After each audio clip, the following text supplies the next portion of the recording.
It's one West world. I guess I should ride with Lex.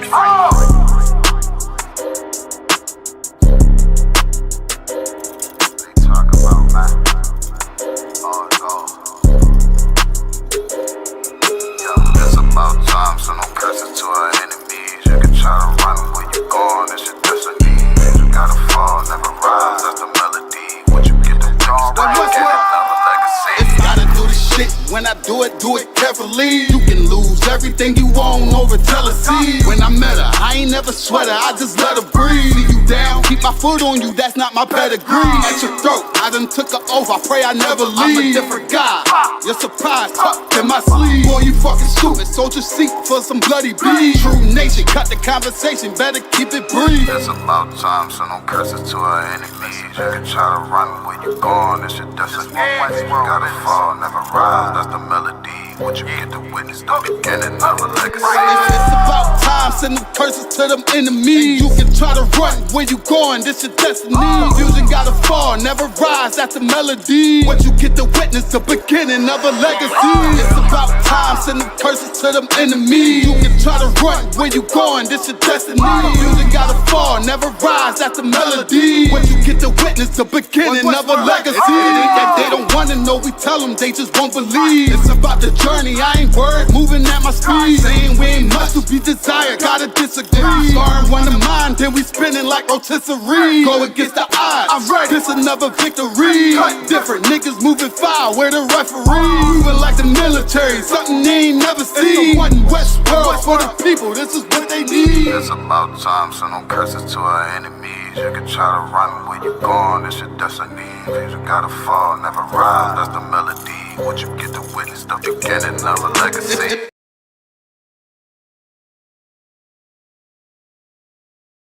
Shalom, shalom, shalom. You in live Israelite School of Universal Practical Knowledge.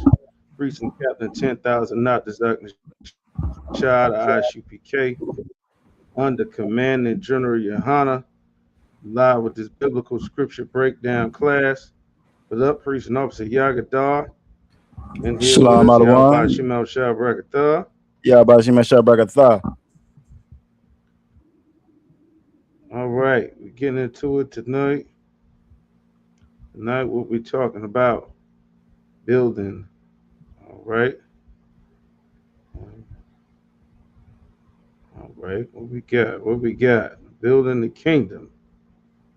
Building the kingdom, building the kingdom, the Most High.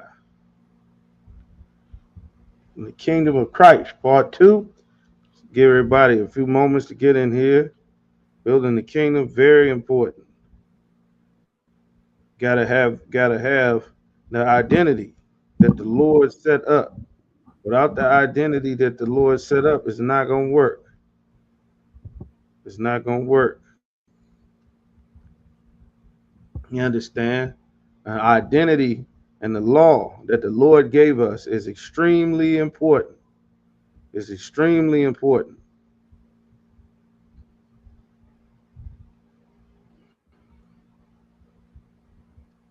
All right. What we get? Take me to Deuteronomy chapter 4 and verse 6, Yagadar. It's so important that we have the identity that the Lord set up for us. That identity is the glue to putting our people back together. You understand? It's the glue to putting our people back together. It's the glue to repairing this nation. And it's so very important. There's no way to get around doing this. It's impossible to get around doing it. Shalom, shalom. Yahweh Shemal Lathan by Shem Yahweh Shah. Yahweh by Shem Yahweh Shah Barakatah. All right. So many people have thought and fought to try to make identities, to make somewhere that black people can go, black people belong, black people trying to be a part of their world, be a part of their society, joining the military, joining the police force, joining gangs, joining clubs, joining groups, trying to bury ourselves in slavery, bury ourselves with jobs, bury ourselves with degrees, bury ourselves with 9 to 5, 6 to 10s. You understand? The Lord has the solution. And it's right here in the Bible. The problem is we never been taught what's actually in the Bible. We never learned what's in the Bible. All right. So what you got? Take me to Deuteronomy chapter 4 and verse 4. No, 4 is 5. Start at 5. This is Deuteronomy chapter 4 and verse 5. Behold. Behold means look. Look is very important. Why the Lord is saying behold? Because he wants us to pay attention to something. There are so many things. Every word in the Bible is important. First and foremost, every word in the Bible is important. And there are so many things that are written in the Bible that it can be easy to overlook the words that's recorded in the Bible. The Lord says, look and behold so many times because he is constantly trying to get the attention of our people. The scripture, no new thing under the sun. Nothing new is under the sun. Nothing new is happening. The problem is our people have not been paying attention to the things that the Lord has been trying to tell us. Listen, look, behold. So it's starting with look. Let me get your attention. Go ahead. I have taught you statutes and judgments. The Lord said, I have taught you statutes and judgments. This thing is very important because as a race of people, we all have an idea. That's why the title of this portion of Building the Kingdom is Identity and Law. If you ask any Black, Latino, and Native American, even ask your own friends and family that you see on a regular day-to-day basis, you understand, and ask them, what are the rules that we are supposed to follow as a people? What are our rules? You understand? Everybody will give you a different answer. We don't get the same answer across the board as a people because we have all been taught that we have different identities. But the one identity that we actually are that comes from the God of our fathers, that identity we've not been taught. And it is directly and intricately tied to the rules and the way that we are supposed to live life. Just fits like a glove. You understand? Just like a glove. All right. So the Lord said he's taught us statutes and judgments. We're going to get into that because this is so very important that we turn back to our identity and rebuild our community. We got to rebuild our identity, rebuild our heritage, rebuild our nationality because we are suffering as a, you understand, because we don't have our identity, we don't have our nationality, we don't have rules on how we are supposed to function with each other. We don't have those things. There is a manual, there are records, there are instructions, there is a reference. The problem is we as a people do not have or follow it because most of us have never been taught these things. We've been taught something else. All right. So keep going. Shalom. Even as the Most High, my power commanded me.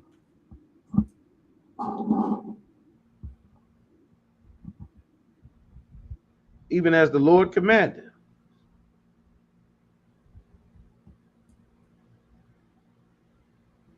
Meaning the Lord gave this commandment. Keep going.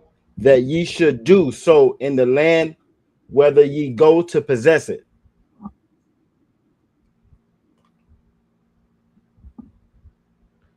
Wherever we go, anywhere on the earth that we are,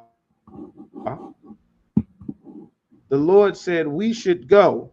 And these rules that he gave us, the Lord going to explain. I don't want to get ahead. I'm trying not to give away any words in the scripture before I get ahead of myself. So keep going. Verse 6, keep therefore and do them. The Lord said keep. Keep and do are two different words. That's not a mistake. That's not a typo. It says keep first, because there are things that the Lord gave us that we are to keep. Keep our identity, keep our high holy days, keep the feast days that the Lord gave us, which are our identity. You understand? The identity the Lord gave us. Right now, we as a people, we are practicing and keeping the identity of other races of people. And it may seem harmless. It may seem harmless, but you don't know the spirit and the culture behind these people who we follow. I'll give you a prime example. There is a spirit behind, you understand, Halloween. It may seem nice and innocent, which, by the way, Halloween is a Christian holiday. It's a Christian holiday, a watered down version of a Christian holiday.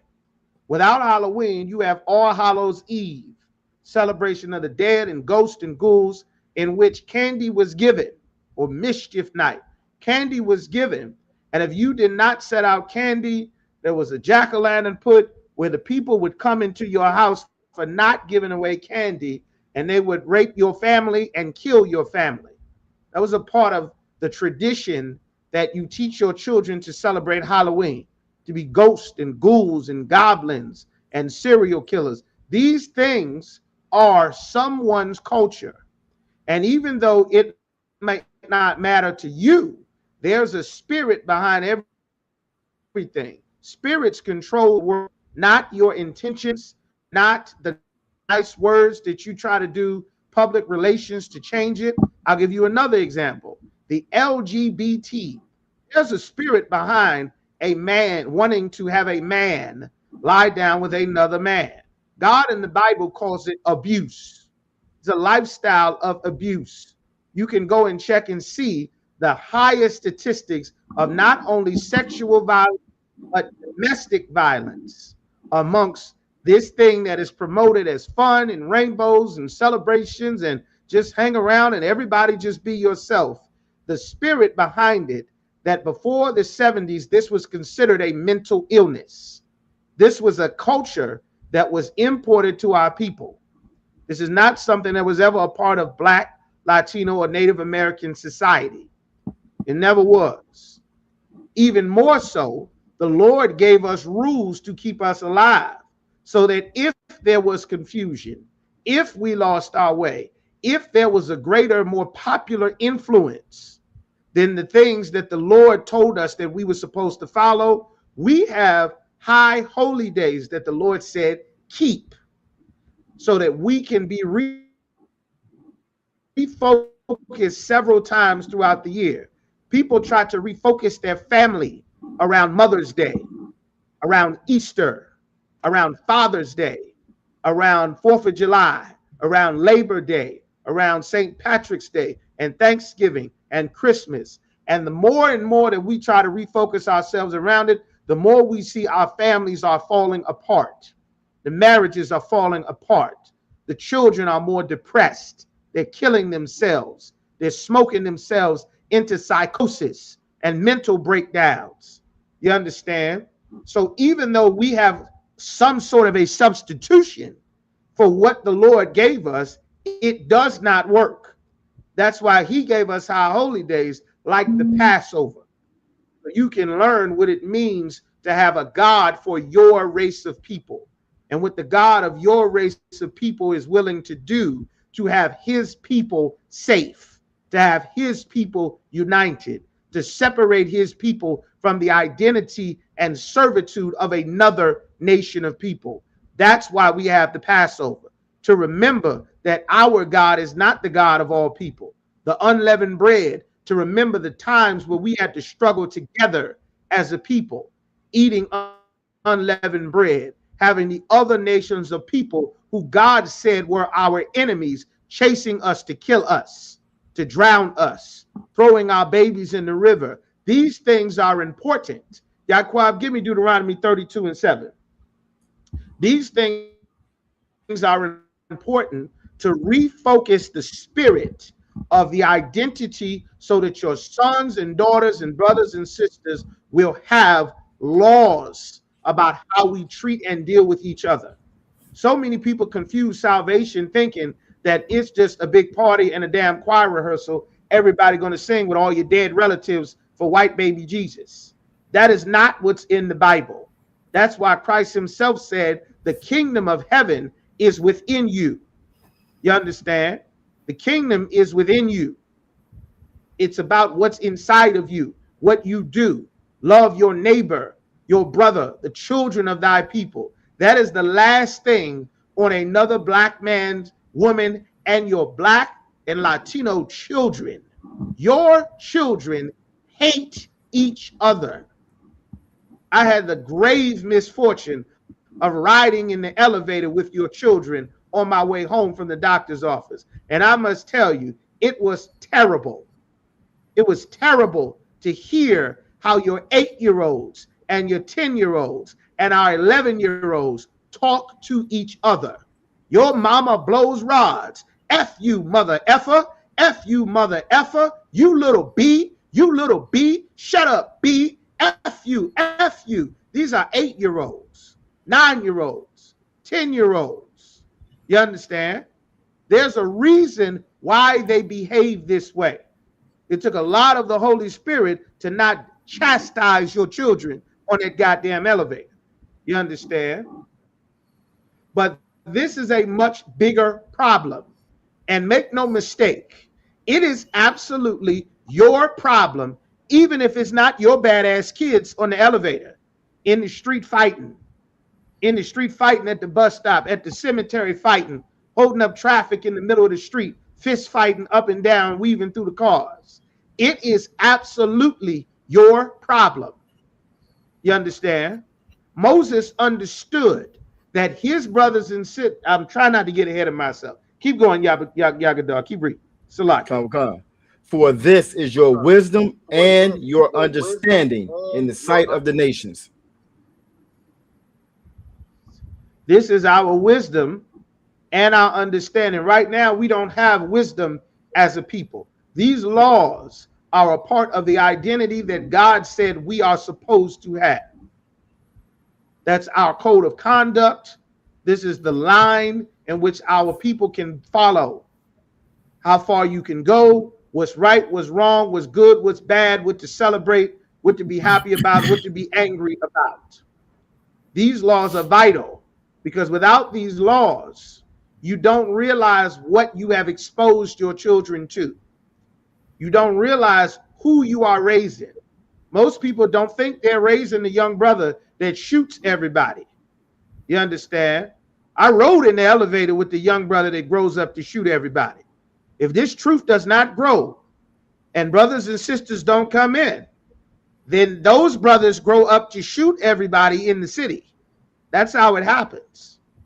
Every single mother should pour into the ISUPK like they're giving away weave, like Remy and Yaki is being on sale.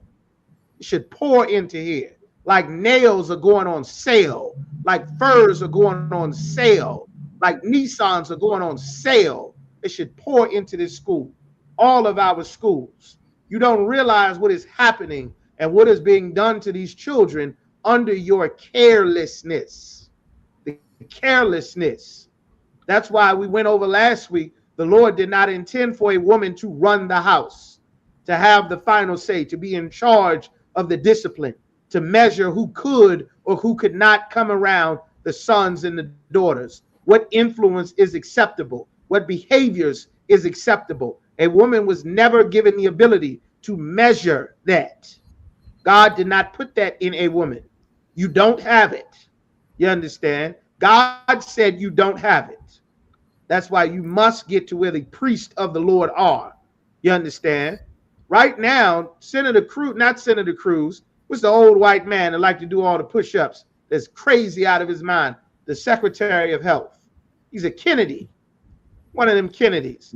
He said, go ahead. What's his name? Oh, Robert F. Kennedy, out of one. Robert F. Kennedy. One too many Kennedys still alive.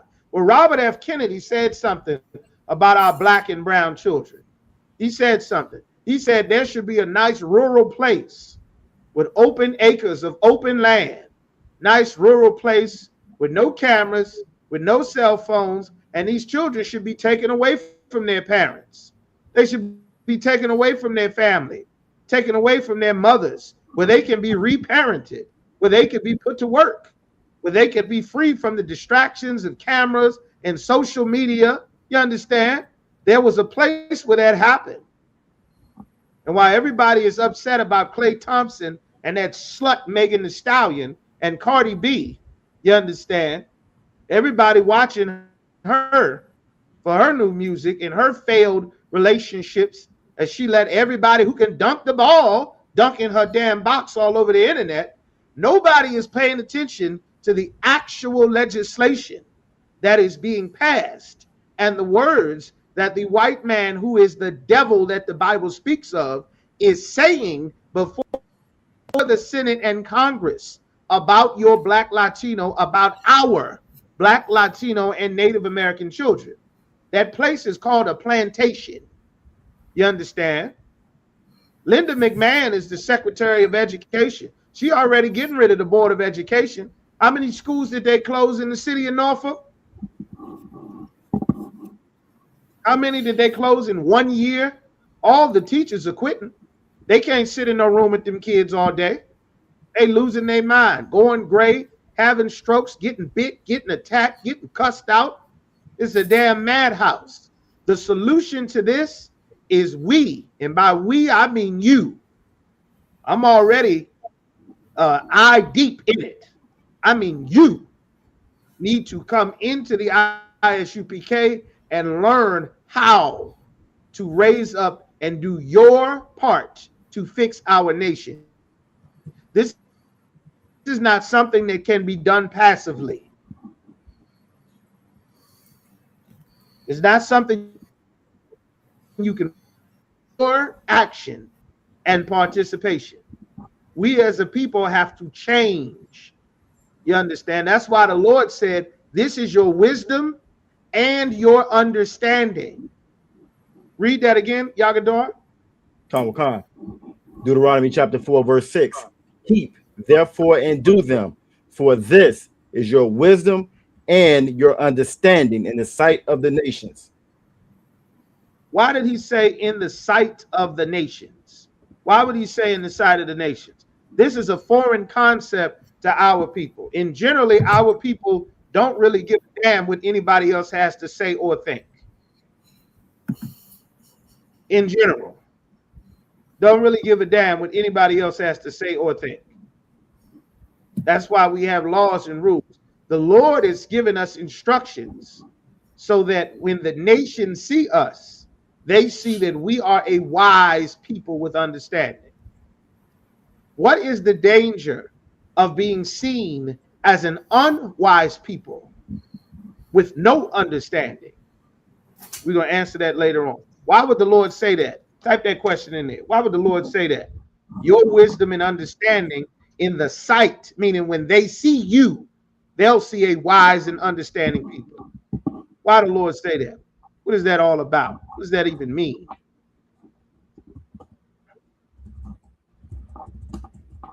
We want to give it a shot. What the Lord talking about?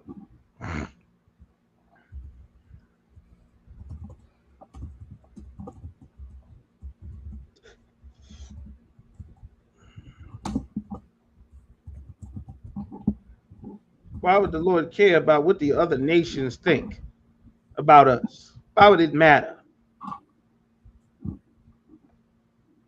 Why would the Lord say that? Why would he say that, Akal Sapar? Why would the Lord say such a thing? The Lord don't care about them other nations. He said it numerous times. Why does he care, Kenyatta? Why would the Lord say this? NASHAH Rakah, why would the Lord say this? Right? Why would he say this? Why would he say this, sister? Quashar, Yaquab, Yagadar, Yabakar, Debar. Why would the Lord say this? Why would the Lord be even concerned what the other nations of people say and think about his chosen people? Why would the Lord give a damn? All right, it said to repeat it.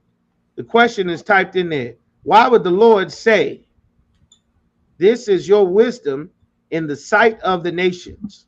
Why would he say that? Why would he care how the other nations of people think about his children? And Salaki out of one. Salaki. Go ahead, Yagadar.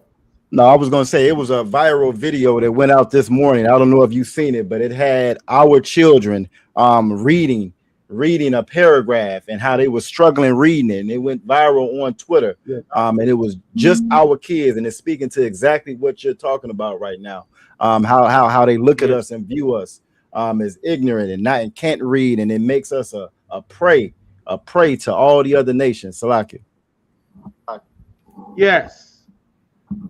That's a good question, sister, because they need to respect the hierarchy. That's right. Well, the problem is we are not in the hierarchy anymore, because the wisdom and the understanding the Lord gave us, we forfeited that to go be Muslims. Now we under them. Salaki, because they would be used to execute judgment. That's a good one as well. Also, they know who his people are. That's a good one. They know who the Lord's people are. They don't give a damn. It brings them great wealth because we are the people of the Lord. They know we don't know, and we don't care. But there's a consequence for not knowing, and there's also a consequence for not caring. That's why they pass a curfew in Virginia Beach. They pass a curfew that not even adults are allowed to be outside somewhere in Virginia Beach. You are a whole grown adult that, because of goddamn kids, teenagers, roaming the streets with no parents, just roaming the streets at 2, 3, 4 o'clock in the morning. You understand? Now, adults can't go outside. That was Virginia Beach's solution. We should not be in cities where children rule over us. We shouldn't have that. There's a cause for that, and that can be fixed. The question is, do our people want to be fixed? Most of our people do not. But there's a consequence for not fixing your own problems as a people. Another race of people will fix your problems. Because we integrated, and let me not get ahead of myself. I'm coming to you, Yaquab. All right. It said to be superior to these other nations. That's right. That's a good one. Also called Sapar. Because we must keep the laws, we must stay focused so that we don't fall to the worldly mess. We are special. That's right, sis. Those good answers.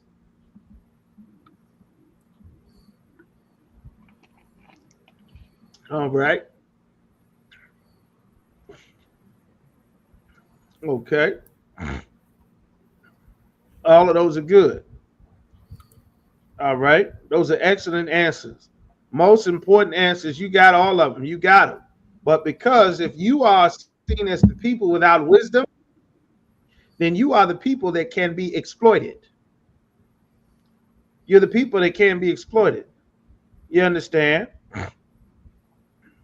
The people that's not paying, that is looking to be entertained all the time.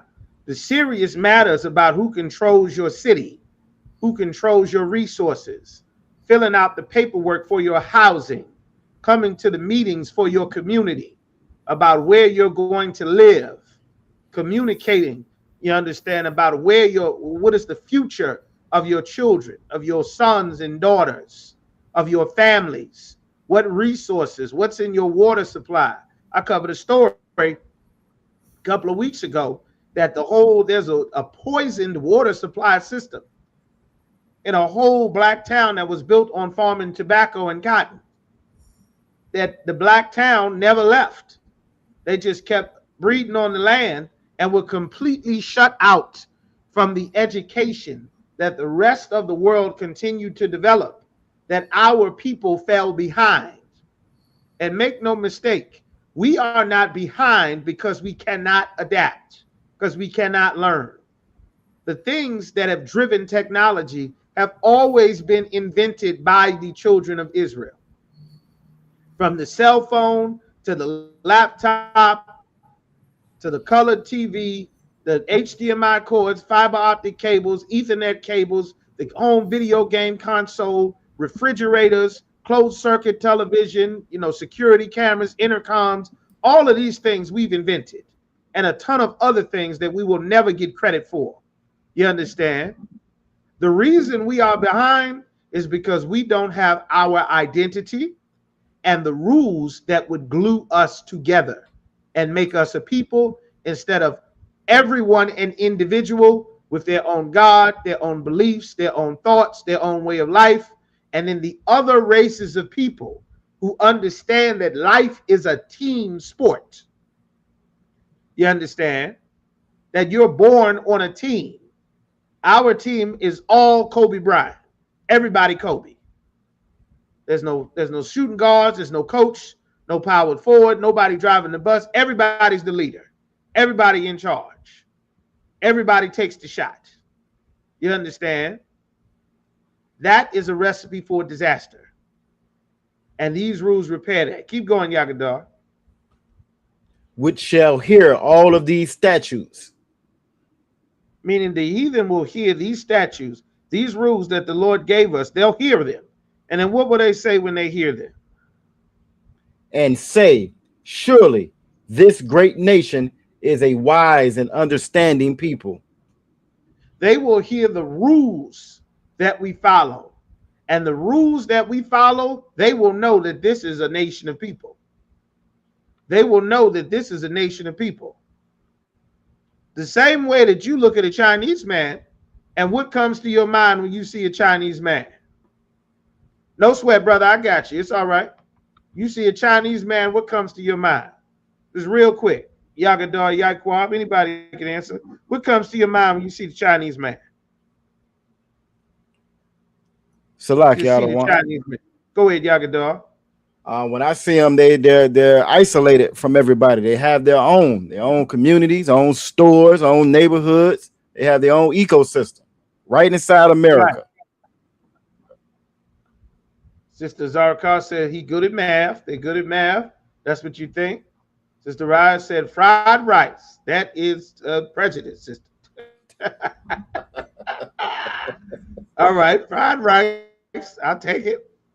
Rice. There you go. They known for rice. Same way that black people, you would see black people and they would say, well, they known for chicken. Right or wrong? They known for fried chicken. They known for fried rice. That's a good answer, sis. Yaquab, what you got? Sister said, I think they got their own gas station. I've never seen them pump gas. You are right, sis. I've not seen them pump gas. I appreciate it, sister. The call support said, I figure they know karate. Karate is the Japanese, but I got you. I figure they know karate. They probably kick y'all and get doing all that funny stuff. Most High in Christ. All right. You figure they know karate. All right. All right. Those are good answers. Yaquab, what was you saying? Was you saying something to La? La, sir. Okay. Figure they know karate. Okay. Well, when you see an Arab man, what comes to mind when you see the Arabs? Salakia. Oh, you got something to say about the Arabs? You quick on the draw. Go ahead, Yaquab. He a hustler. He a hustler. That's a little vague. Man. He a hustler. He know how to get money over here. He know where to go to get money. Okay. You know how to get that money. Get that money on. He hustler. All right. All right. Anybody all right? Salam Christ. There we go. All right. Always wonder, why do they look deformed? That's a good question, sis. They look deformed because of incest. Those are Sodom and Gomorrah. Lot had his children born in Sodom and Gomorrah. And after God killed everybody in Sodom and Gomorrah, which were 5 cities full of the LGBT Mecca of the old world, where they wanted to rape 2 angels simply because they didn't know who they were, and they were new men that showed up in the town.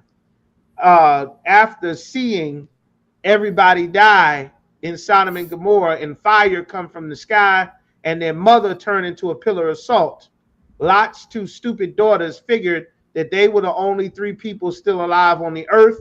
So their solution to keep their father's seed alive, how admirable, also how stupid it was, their solution was to get their father drunk and then take turns, Cardi B and their father. And then they both got pregnant with incest babies.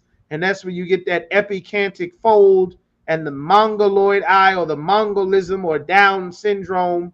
You understand? All of that, which of course they teach you today, is linked to incest. That's where it began. An entire nation of incest babies, the so-called Moabites, which is the largest family of the so-called Asians or the Chinese, and the Ammonites, which is the second or the other great family of the so-called Asians, which are these so-called Japanese. All right. But that's why they look like that. That's a very good, honest, and black person question.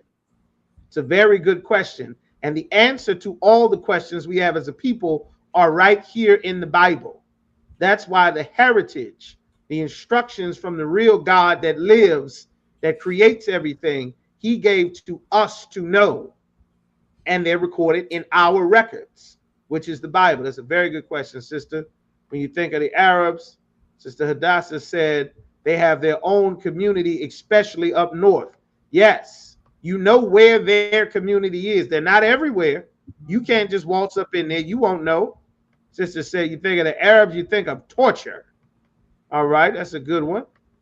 When you think of the Arabs, my friend, my friend, my friend, the magic carpet must be hot in that hat and that man dress. I use the term friend loosely. Everybody, friend, my friend. There you go. They say that all the time. They all know their identity and who they are to stick to their race. Yes.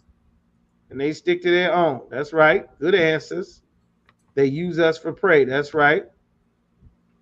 Proverbs 22:6 speaks of training up a child, and they will one day follow it.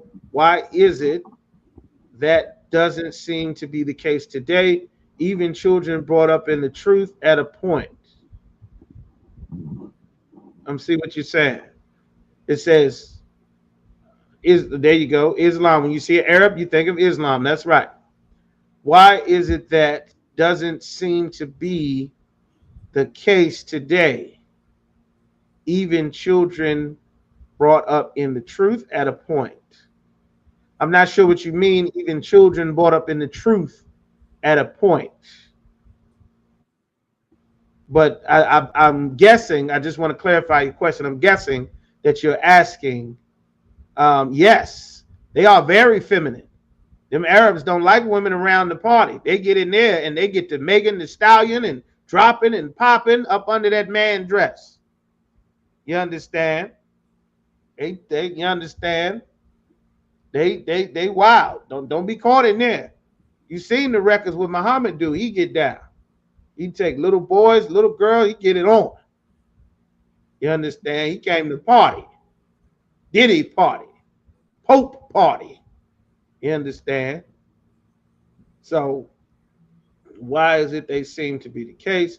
Well, number one, our children are not being taught. Underarm stink. All right. That's an observation. Our children are not being taught to obey the Most High. They're not being taught about the Lord at all. And that's a huge problem. That's why we're here talking about this. Because if they were being taught, then the things that we all are talking about would not be happening. All right. Okay. So yeah, we on that. Just clarify your question, Sister Ryan, because I'm gonna keep moving. I just need you to clarify your question. All right. Super Funky always working with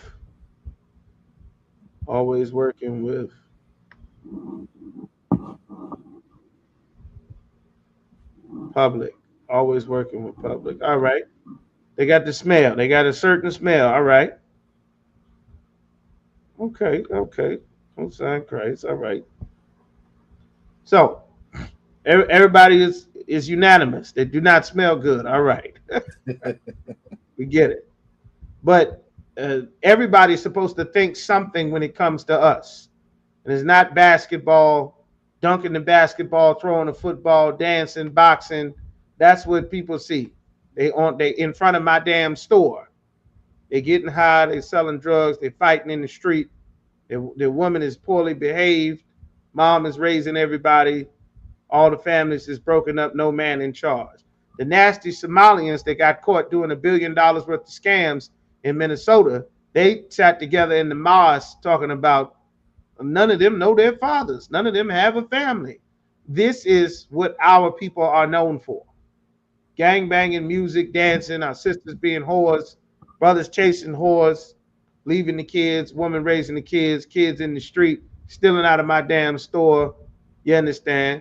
These are the things that they say about all of us in Congress when that's not the case. You understand? This is what Senator Kennedy Jr. is talking about. Some children, they may not have been born in the truth, but received it later on in life, still fight against it today. Well, receiving the truth and being in the truth are two different things. They're not the same thing. They're not. Being in the truth is something each person has to do individually. It is a change that has to be made within a person. It's not something that somebody else can do for you. It is something that you can be shown, you can be talked about, but it has to take root in you as a person. One of the important things to know about Christ, what he said, Shalom Yatawab Tazarat, Yahweh Tashim Yahweh. One of the things that Christ said, which is important to know, is he said that think not that I come to bring peace. I don't come to bring a peace, but a sword. He said, from henceforth, there shall be, the house shall be separated. 2 in one house shall go against 3 in the same house. You understand? Christ came to essentially tear the families apart, to just get who the Lord wants to be in his family and separate those people from their quote unquote families, while the rest of the family is getting high or voting or celebrating the military, having Easter, Mother's Day, Father's Day, Ramadan, Eid, Chinese New Year, whatever the hell everybody else is doing who's not in the truth. While they are doing that, the Lord called people from that family to come in here in the truth, in the ISUPK, to dedicate themselves to be a part of the Lord's family, to be at the Lord's Passover, the Lord's high holy days. You understand? So that's how that works. You understand? After a certain point, everybody has to make their own decision, and that's just how it goes. That's how it goes. All right. That's okay. Most High in Christ. Yeah, that's what that means. All right. So if you need more, just let me know, sis. But Yagadar, keep going because we want to get moving on the verse topic. 7. Go ahead. Verse 7. For what nation is there so great?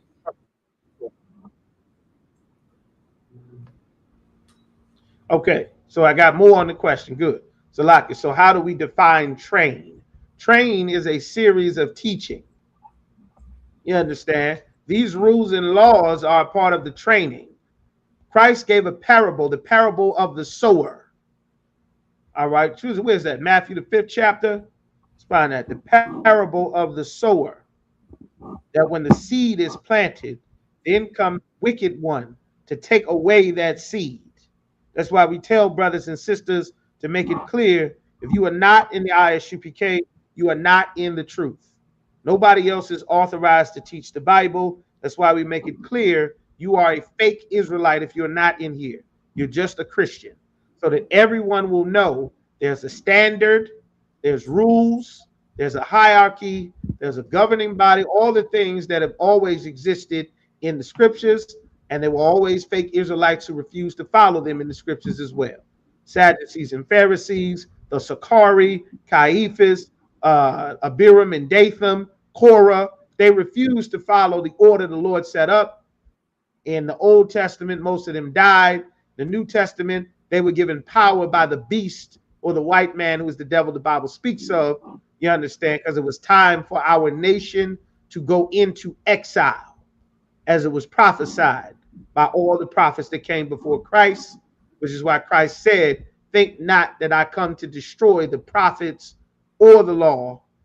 I came to fulfill, to make sure that you know it was true. All right. So you train by teaching what's in the Bible. You understand? There's only a certain point that a woman can train a man. The rest of that, you got to send him in here to us. All right. But to train a sister, to train a daughter, you would teach the things that it says to teach, the skills and things. The Lord did not make everything difficult. You understand? The confusion and difficulty comes with religions. What the Lord said that a woman, an aged woman, not an old woman, but an aged woman, is to teach the younger women, which is a part of our identity and the laws. As a matter of fact, let's just go ahead and get that right now, since it's up on the sister's question. Take me to Titus. Should be Titus, the 3rd chapter. This is in the New Testament. All right. The aged woman is something that she is to teach a younger woman. The only reason that the younger woman used to listen to the aged woman is because granddaddy held gravity in that house. Without granddaddy's gravity in that house, without daddy's gravity in that house, that things will go off the tracks. They can't help but go off the tracks. That's why one of the reasons most of our people believes that it is a politician's responsibility or Jesus's responsibility to magically make stuff happen is because the Christian church caters to women. The Bible does not cater to women. God in the Bible does not cater to women. God in the Bible made a woman to cater to a man. But by removing that man, you completely remove all the gravity to keep everything's going in orbit the proper way, which is very essential. That was the first thing the serpent tried to do, and he did successfully in the garden, was to remove Adam's authority over Eve. Not with Eve, not to help Eve, not to give Eve all the desires of her heart, but to rule over Eve. You understand? Once he didn't anymore, people started to die. People, everything went off the rails. All right. So let's go ahead and get this now, which was a part of the lesson. We can go ahead and touch on this a bit. Now, Titus, you got 2. When it says Titus, the 2nd chapter, what does a woman teach? Which is what I'm assuming, because there's only so much a woman can teach a boy. At a certain point, that boy has to get away from you. He has to get away from a woman.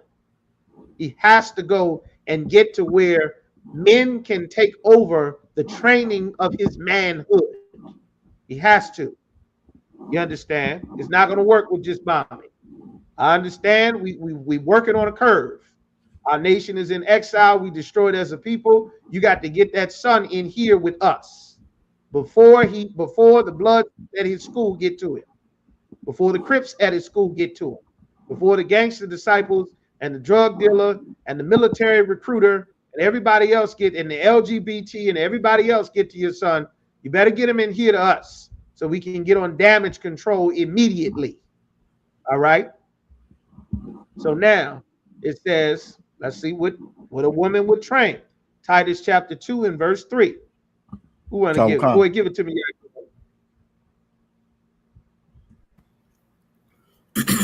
The book of Titus, chapter 2, verse 3.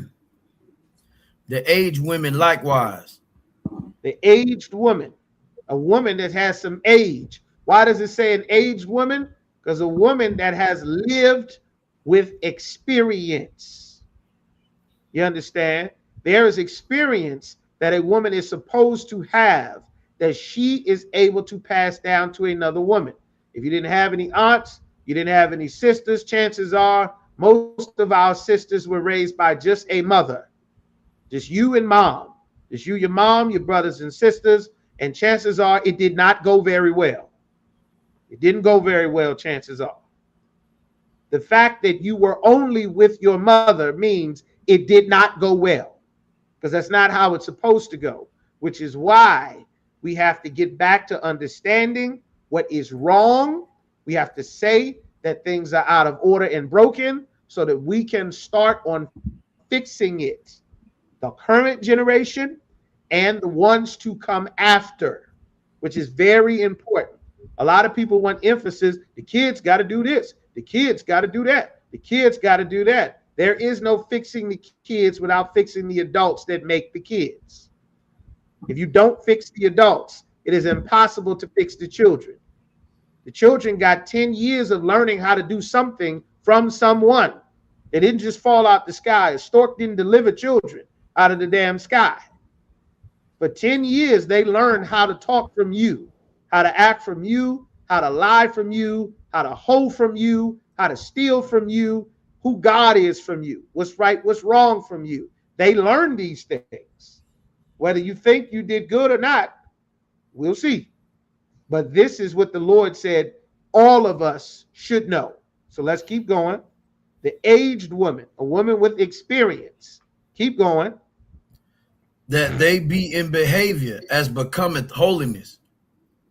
That they be in behavior as becoming holiness. Holy means separate. As a woman, you should not be available for everyone. That is a great, great mistake. Sisters going to Dubai, sisters traveling the whole damn world. Where does the Chinese woman travel? Anybody know? Where does the Arab woman travel? Anybody know?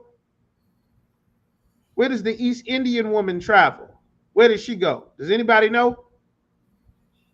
What about the South African woman? What about the Ethiopian woman? The Nigerian woman? The West African? What about the North African woman? Where does she travel? Where does she go? Where does she go? Where does she buy her dresses from? Whose drawers is she wearing modeling on YouTube with her Shein haul and her Sephora package? Where does she go? Is she at Dubai? Is she at Mardi Gras? Is she in Carnival? Is she in Cape Verde? Is she in Tanzania with her white man getting committing suicide on vacation? No, you don't know where they go. Sisters, nobody should know where you are. Everybody should not have access to see you and your tail and your breasts and all of your thoughts and all of who you have sex with and all of your relationships and all of your inner thoughts and everything that goes on in your home and all the people you've been with. That is not separate or holiness. Your mouth is not supposed to be open everywhere for everybody to hear everything that you think in your head. You don't know what the East Indian woman thinks. You don't know what the Arab woman thinks. In this place, that lie has taught as empowerment. Now, because the white man has destroyed our families, there's a certain level of, I have to be able to stand up for myself. I have to have a certain level of strength because our enemy will hunt us no matter what. And because they've destroyed our families, sisters have had to be in a position that God did not make a woman for. You understand? So it is understandable. Again, this is not something that one individual has to fix and be aware of. This is something that all of our people must know, be aware of, and be a part of the solution to change it. There's too much that happens amongst our people that everybody is not fighting to change it. Everybody talks about the problem. Everybody complains and understands the problem.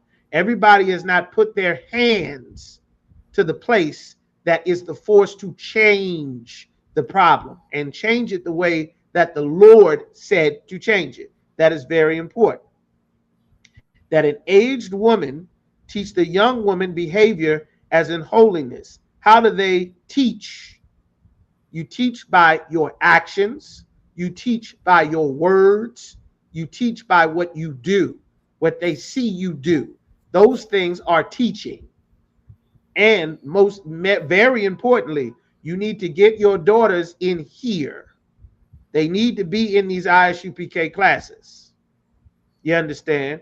Your hugs will not supersede Cardi B's influence on all the teenagers at school. It's not going to work. All right? Keep going. Not false accusers.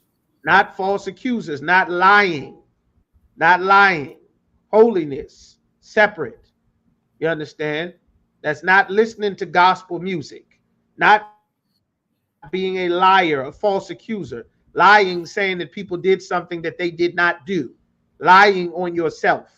Lying on men. Lying, just lying in general. To teach your daughters to tell the truth. You understand? It creates some moral character. There's a great lacking of moral character in these last few generations. Nobody has a problem with prostitution anymore. They thought that being a model, an Instagram model, which is just showing your naked behind on the internet, that's a job, because nobody feels that prostituting yourself or showing your naked body on the internet is wrong, or OnlyFans is wrong. Nobody feels that way. Why? Because an aged woman is now also in the streets trying to get likes, trying to get follows, trying to have everybody know all of her thoughts and all of her secret things and spill all of her tea and all of her red table talk. All of these things here, you're not supposed to. You understand? Keep going. Not given to much wine. Not given to much wine. Teach your daughter to not be a drunk. Don't be turn up Tina. You can drink if you want to.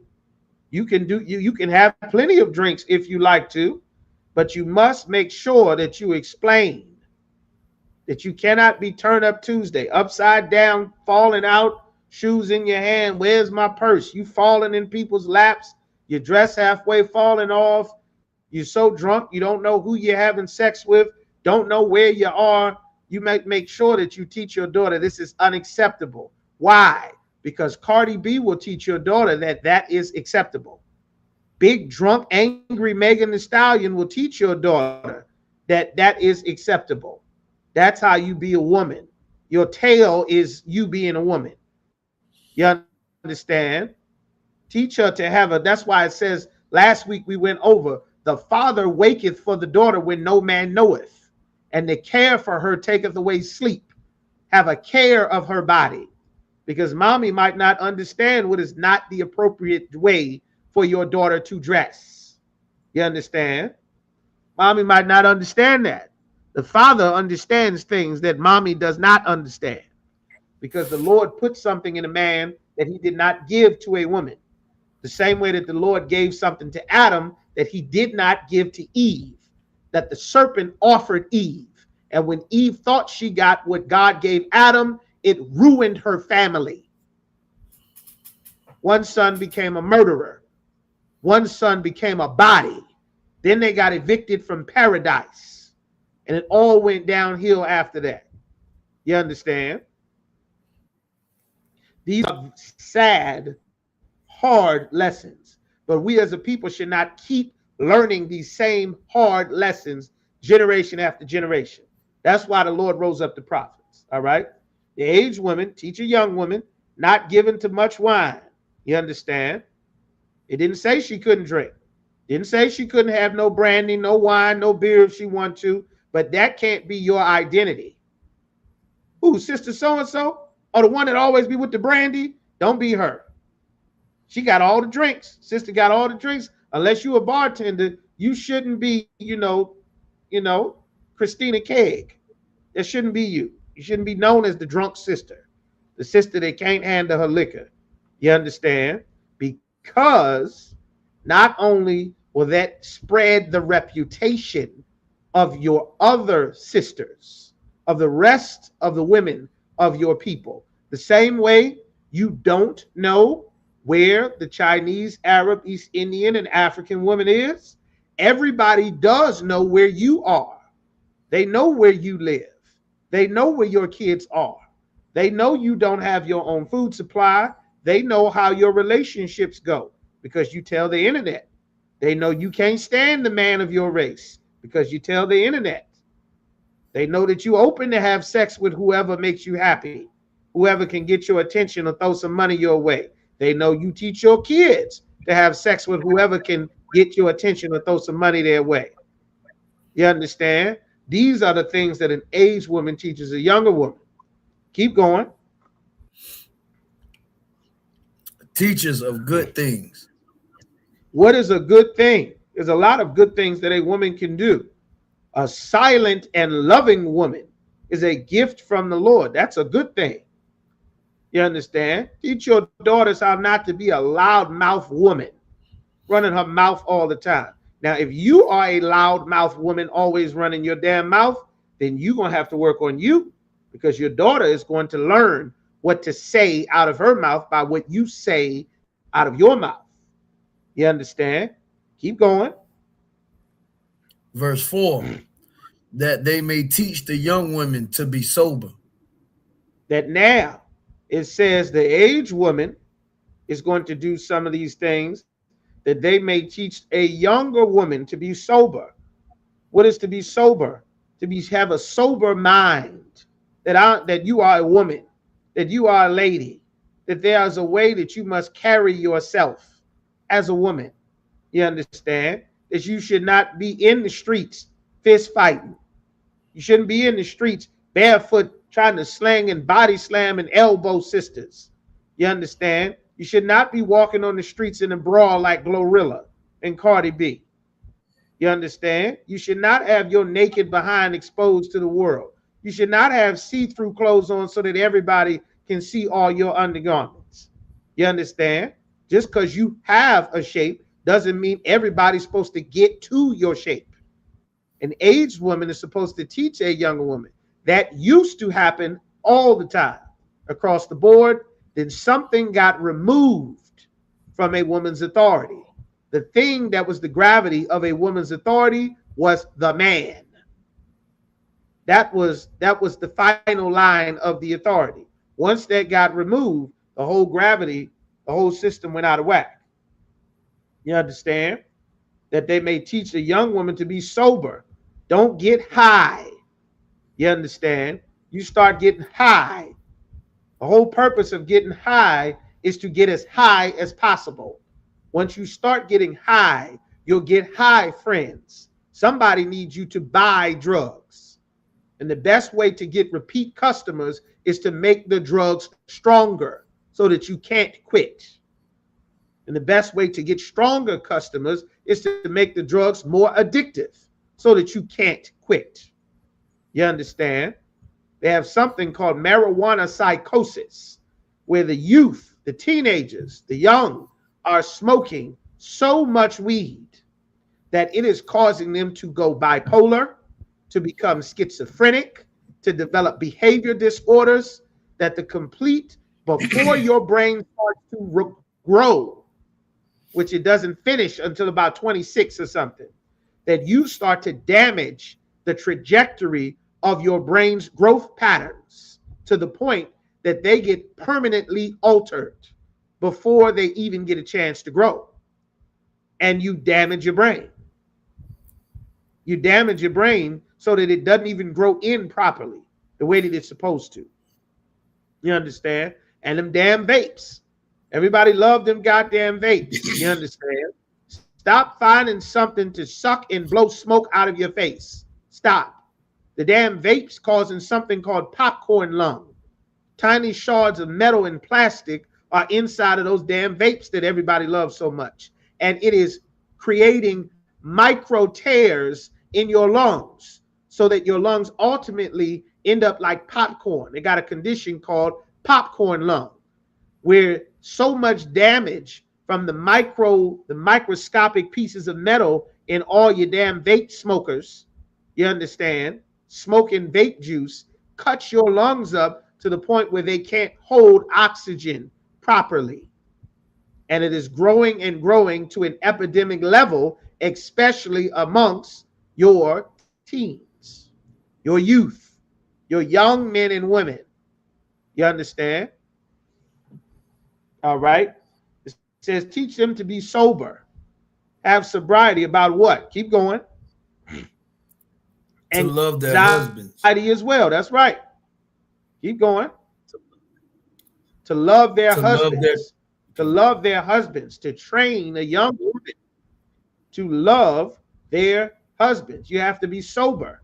Cardi B is in the streets looking for a husband.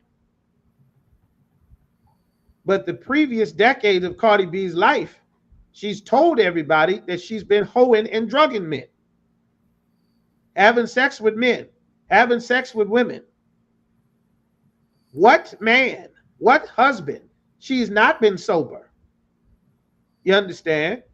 You must teach your daughters that that is not an option to go and hoe for money until you get a better financial situation. That's not an option. That stopped being taught. And now we have what's called the OnlyFans generation, when nobody thinks prostitution is bad. And then the same sisters are also on the internet wondering why. She made a song, Cardi B made a song, and the song says, low down, dirty, good for nothing dogs, I'm convinced all the men are dogs.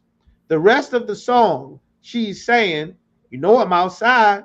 I want to show everybody this tail.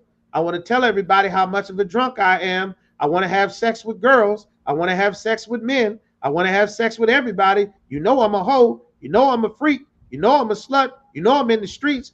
Why I can't find no good men? I'm convinced all these niggas is dogs. She was not taught to be sober. She was probably taught her rosary. She was taught Hail Mary.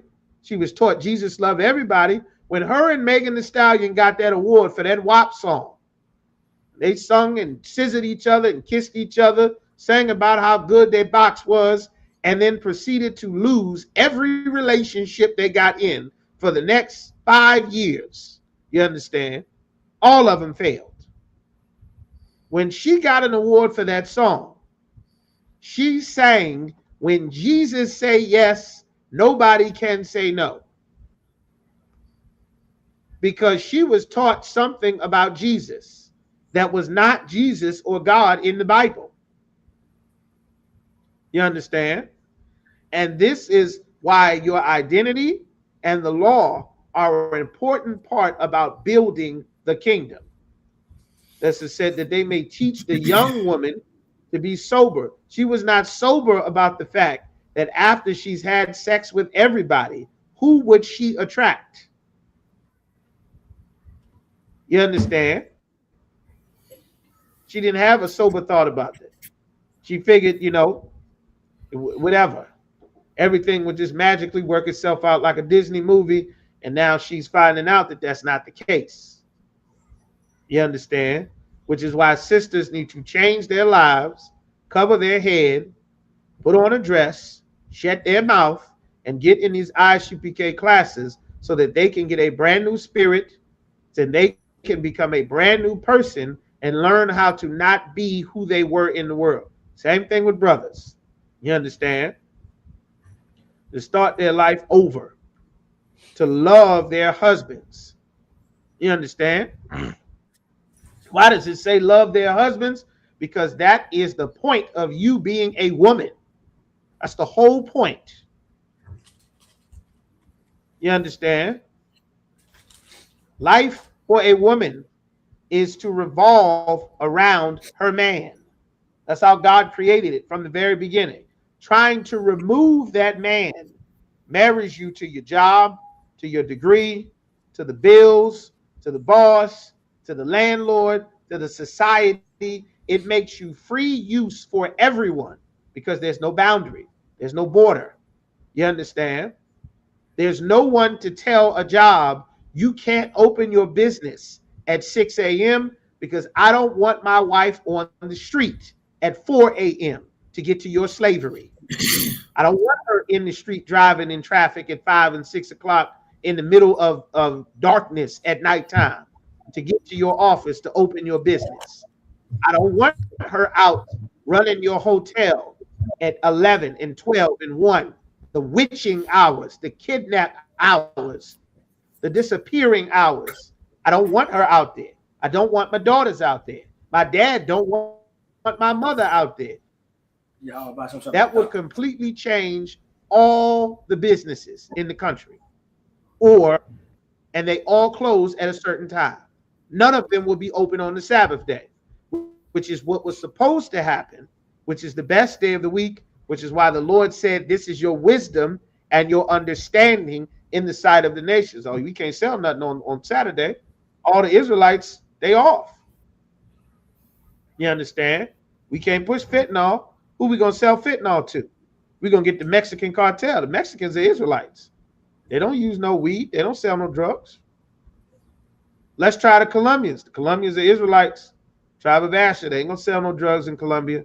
They ain't going to sell no crack in Brazil. We ain't going to be able to do no drugs in Panama. It ain't going to work. Let's try Haiti. They hate it. No, them Levites. Let's try Puerto Rico. It's Ephraimites. Those are Israelites. You know how the Israelites are. Israelites don't get high. They don't smoke. They don't sell drugs. They don't deal with the other nations of people. It's not going to work.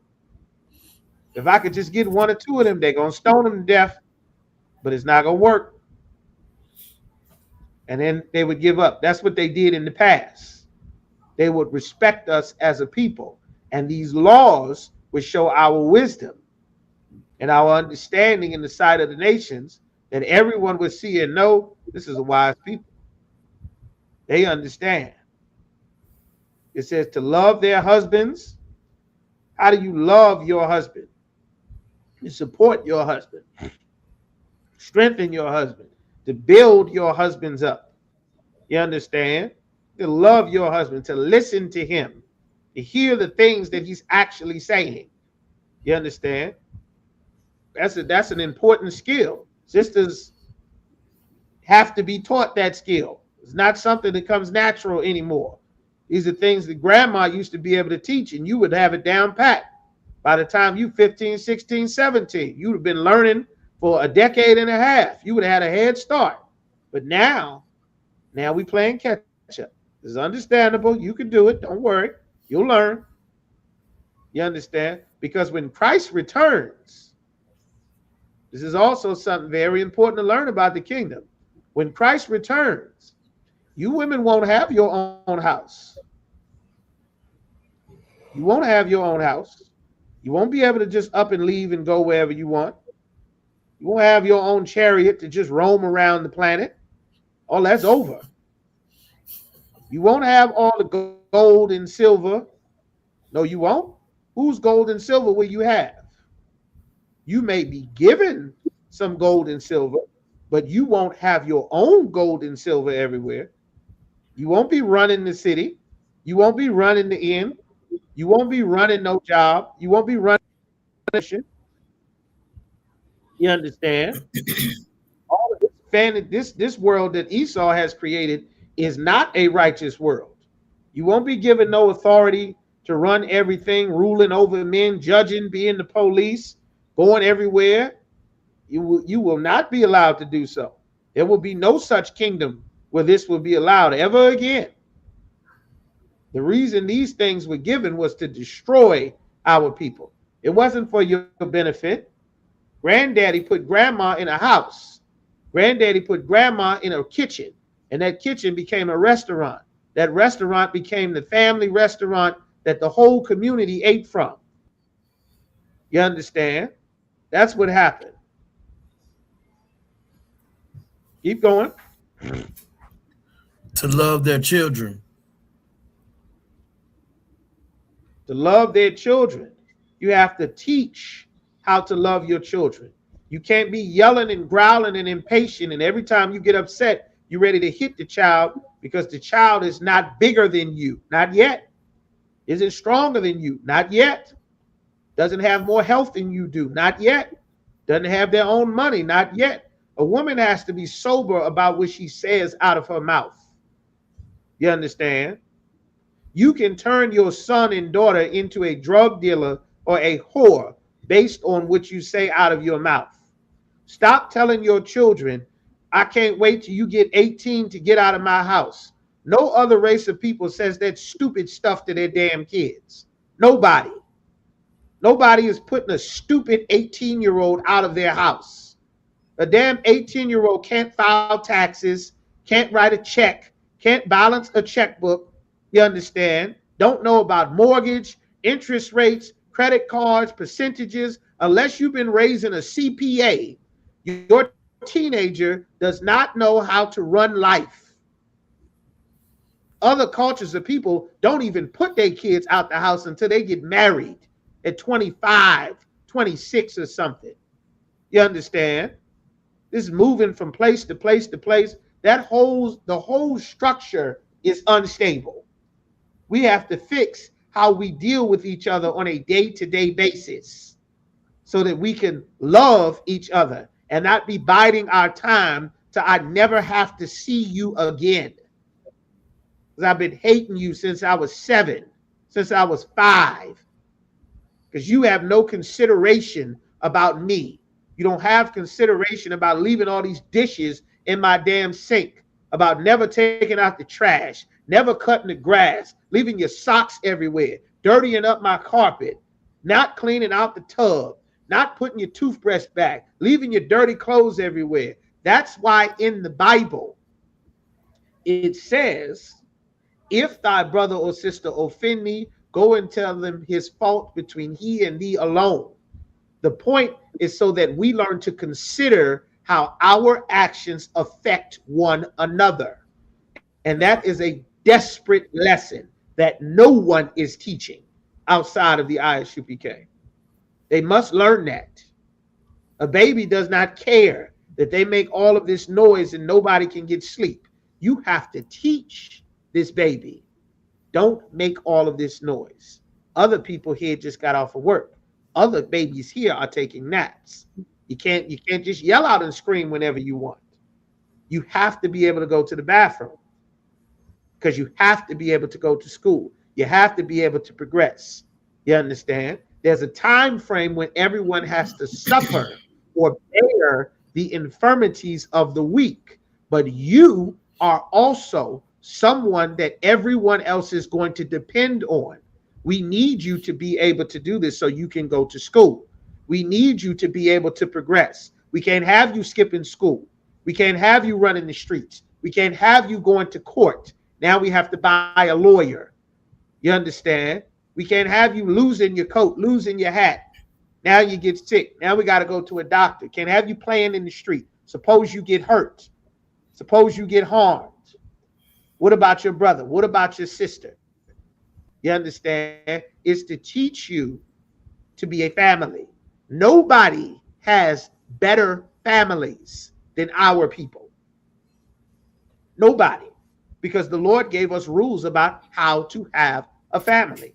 Marriage to the other nations of people in the Bible was just you go take a woman, drag her off, and you have sex with her.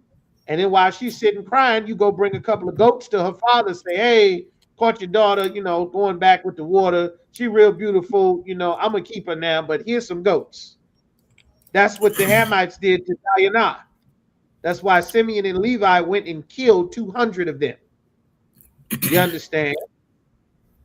So we are supposed to deal with ourselves a certain way. Most of the issues that we have are things that we as a people have never talked to each other about.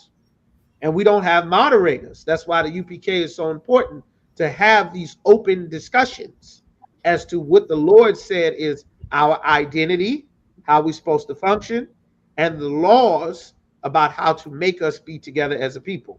This is the instructions that a sister would teach a younger sister, to love their husbands, to explain that there's a reason why that you're doing something. There's a goal that you're working towards. You understand? To love your husbands. You aren't supposed to just be facing life head on. That's why sisters are having all these strokes, all these heart attacks, all this stress-related stuff. You aren't supposed to just be facing life head on indefinitely for 20 years, 30 years, 40 years, 50 years. The Lord did not make a woman to be that way. The Lord did not set life up to be that way. The white man set life up that way. And to repair and build our kingdom, sisters have to understand this. Because right now, nobody is being taught that the head of the woman is the man.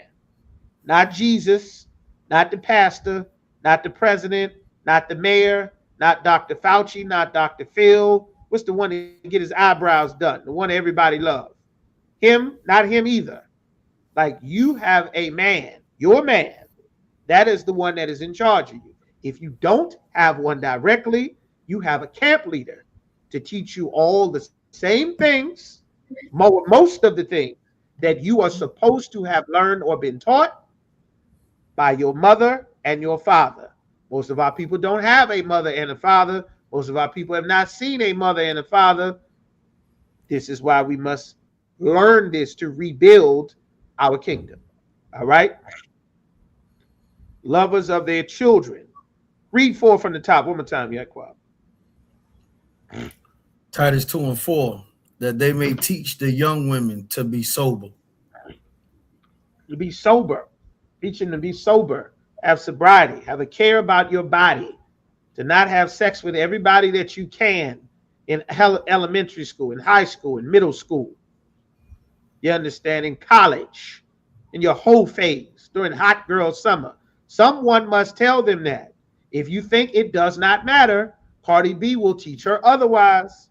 Megan Thee Stallion will teach her otherwise. The cheerleading team will teach her otherwise. The football team will teach her otherwise. The basketball team will teach her otherwise. Band camp will teach her otherwise. Church camp will teach her otherwise. You understand? You better bring her and sit her in front of these classes so that she can hear the word of the Lord. You better go get her. You better go get him. Keep going. To love their husbands. To love their husbands. You are preparing for a job. You're developing skills for a job. Same way you build your resume. How would you know how to love your husband? Women with husbands will teach you. That's how you learn. How would you learn? What skills would you need to be a wife? Someone who's already a wife will teach you. What's she going to teach you? How to prepare a home. How to make someone want to stay in this house. A lot of the children are roaming the streets because that house is not a place anybody wants to be in. There's nobody cleaning the carpet. That's how you keep is that in there? To be keepers at home? All right, let me not get ahead of myself. Just keep reading, Yaquab. Salaki. To love their children. Love their children. Be patient with that potty training. Be patient with that potty training. This little thing wasn't alive 26 months ago, 31 months ago. You understand? It was a sack of slime and bones inside of you. Be patient. It can't hear properly. It can't understand properly. It doesn't have teeth to chew properly. It can't digest food properly. You understand? It's been drinking liquids for 14 months or 10 months or 9 months, however long it is now. It's growing. It doesn't have a lot of knowledge in things. You have to be patient because it's weak, it's fragile, it's tender, it's still forming, and you could damage it. And that's a lot of what's happening is our children are being thoroughly damaged by their mothers, severely damaged. That's why an aged woman has to teach you this. You understand? Keep going. Verse 5, to be discreet. To be discreet. Don't tell all your business. You understand? You shouldn't be telling all of your business, all your tea, all your sexual everything, all on YouTube, all on the blog site, all on the podcast, all at the Red Table Talk, the Balloon Pop Challenge. Everybody should not know all of your business. It shouldn't be in the street everywhere. That's not what discreet is. You should teach this so that your 5 and 6-year-olds aren't talking about blowing rods in the goddamn elevator. If you don't, Then when you get on the elevator trying to get home, all the elementary school kids will be talking about sex in the elevator. You must teach them to be discreet. If you're a Christian, you can't do this because it'll make you uncomfortable. Because you believe Jesus will take the wheel. Jesus will work it out. And you don't want to talk about stuff like this. And it makes you uncomfortable. Well, it's better you be uncomfortable than your kids die. Because that's what's happening. And we don't want your kids to die.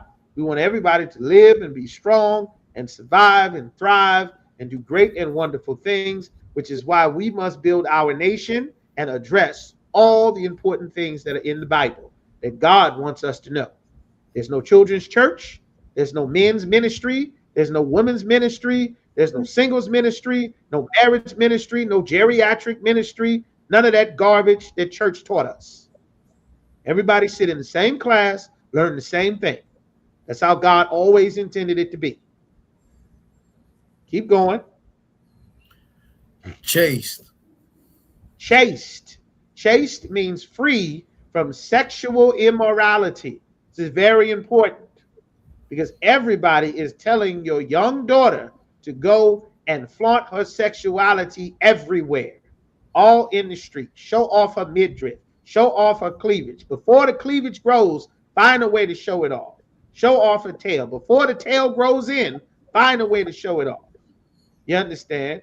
Everybody is saying someone must teach her that you cannot have sex with everybody, that sex is marriage and it's permanent. And the Lord expects for you to be with one man, not men, not all the men, like Cardi B says, like Megan Thee Stallion says, that she is wrong, that God is against this, that we do not live a lifestyle that will make God hate us and hurt us and destroy us. This is the way the Lord said that we be right. This is the righteous thing to do. You understand? Keep going. Keepers at home. Keepers at home, to be chaste. Let's explain chaste. The Lord took a whole chapter to talk about what is lawful and unlawful sex. Free from sexual immorality is chaste. A woman cannot have sex with another woman. A woman cannot have sex with multiple men or boys. A man is not allowed to have sex with another man. A man is not allowed to have sex with one woman and then leave one woman to go have sex with a new woman. He must keep them both or all. It is a very important decision. It is the most important decision you will ever make in your life. It is a decision that, whether you know how severe or important it is, can cause you to die, or it can cause a new life to be born. It is extremely important, and it is something that is so commonly ignored and not properly given the respect and reverence and importance that God intended for it to have. That's why an aged woman is to teach a younger woman, you understand, to be chaste. It's very important. That's why the aged woman is also teaching a younger woman how to be a wife and to have children, because sex makes babies. You understand? Your sex will get you pregnant. It'll be the shock of a lifetime when young Black, Latino, Native American sisters have sex and end up pregnant. It'd be the surprise of the century, because our whole life we've been Christians, and Christianity has taught us that Jesus came from a magical God baby, that God touched Mary and then poof, she had a baby. All of those are a bunch of goddamn lies. You understand? And the sooner we stop learning lies, the better we'll be as a people. Chaste. You understand? Be chaste so that you don't get in one relationship and you cause 3 people to get shot at a cookout because you had sex with Tyler, and then you left Tyler and you went to go have sex with Dayon, and Dayon and Tyler saw each other. And then when Dayon saw Tyler, Tyler is mad because you have 2 kids by Tyler. And then you with Dayon now. And you won't let Tyler see his kids. And then Tyler sees Dayon and you, and then Tyler and Dayon shoot at each other, and 3 innocent bystanders get hit with the bullets and 2 babies die, which happens every day in Norfolk, in Richmond, in Portsmouth, all where we are. It happens constantly, unless we start to teach our daughters how important sex is. Then it will happen less. You understand? Keep Right. going. Good. You skipped something very important after chaste. Oh, keep us at home. It's very important. Do what? Keep us at home. This is an extremely important thing. Most of our nation is women. As a woman, you must learn how to keep a home. That includes cleaning the floors, learning how to mop floors, how to wipe down a kitchen, how to keep the dishes clean, how to keep the sink clean. You understand? How to wash clothes, how to make sure the colors don't fold, maybe how to sew. You understand? How to put the towels properly. There's a certain type of towel. Yagadar, there's a towel for your hand. There's a towel for your face. There's different type of washcloths. All of them seem like the same damn thing to me, but apparently there's a towel for something. I remember going somewhere and you go to the bathroom. It was just the bathroom. It was toilet paper, had some soap there, a couple of brushes. It was the bathroom. Then I went back to that same place after someone who was a keeper at home. And in the bathroom smelled like jasmine and lemon scent. It was all kind of smells. It was fur on the floor. The damn toilet had an outfit on now. I said, God damn, I want to spend some time in this bathroom. Sister to hook the bathroom up. A woman, you must learn how to keep at home. Your kids won't be in the street if home is someplace they want to be. It smells like come home. What else is keeping at home? Making food. Your kids wouldn't be in the street if you fed them. You know what they'd be? They'd be struggling to stay awake because they'd be full of potatoes and cube steak and baked chicken and string beans and greens and mashed potatoes and tacos and empanadas and quesadillas. You understand? They wouldn't be outside in the street roaming around. They'd be sleepy at home in the bed. There's a skill to keeping a home. There's a way to keep a home. You can't keep a home if you have people going in and out of your house. That's not a home. That's a trap house. You understand? You can't keep a home if people are free to come and go. If there's different men, different women coming in and out of this house, that's not a home. If you are not chaste and you have sex with multiple people, then your kids might not want to be in the house with all the men you have sex with. They'll be walking around the city at 2, 3, midnight, 10, 11 o'clock. They won't be at home getting ready for bed. They'll be roaming the streets because you have to know how to keep at home. It's a skill. It's not magic. You understand? Otherwise, if you let the dishes pile up in the sink, roaches will come. If you don't know how to mop the floor properly, you understand?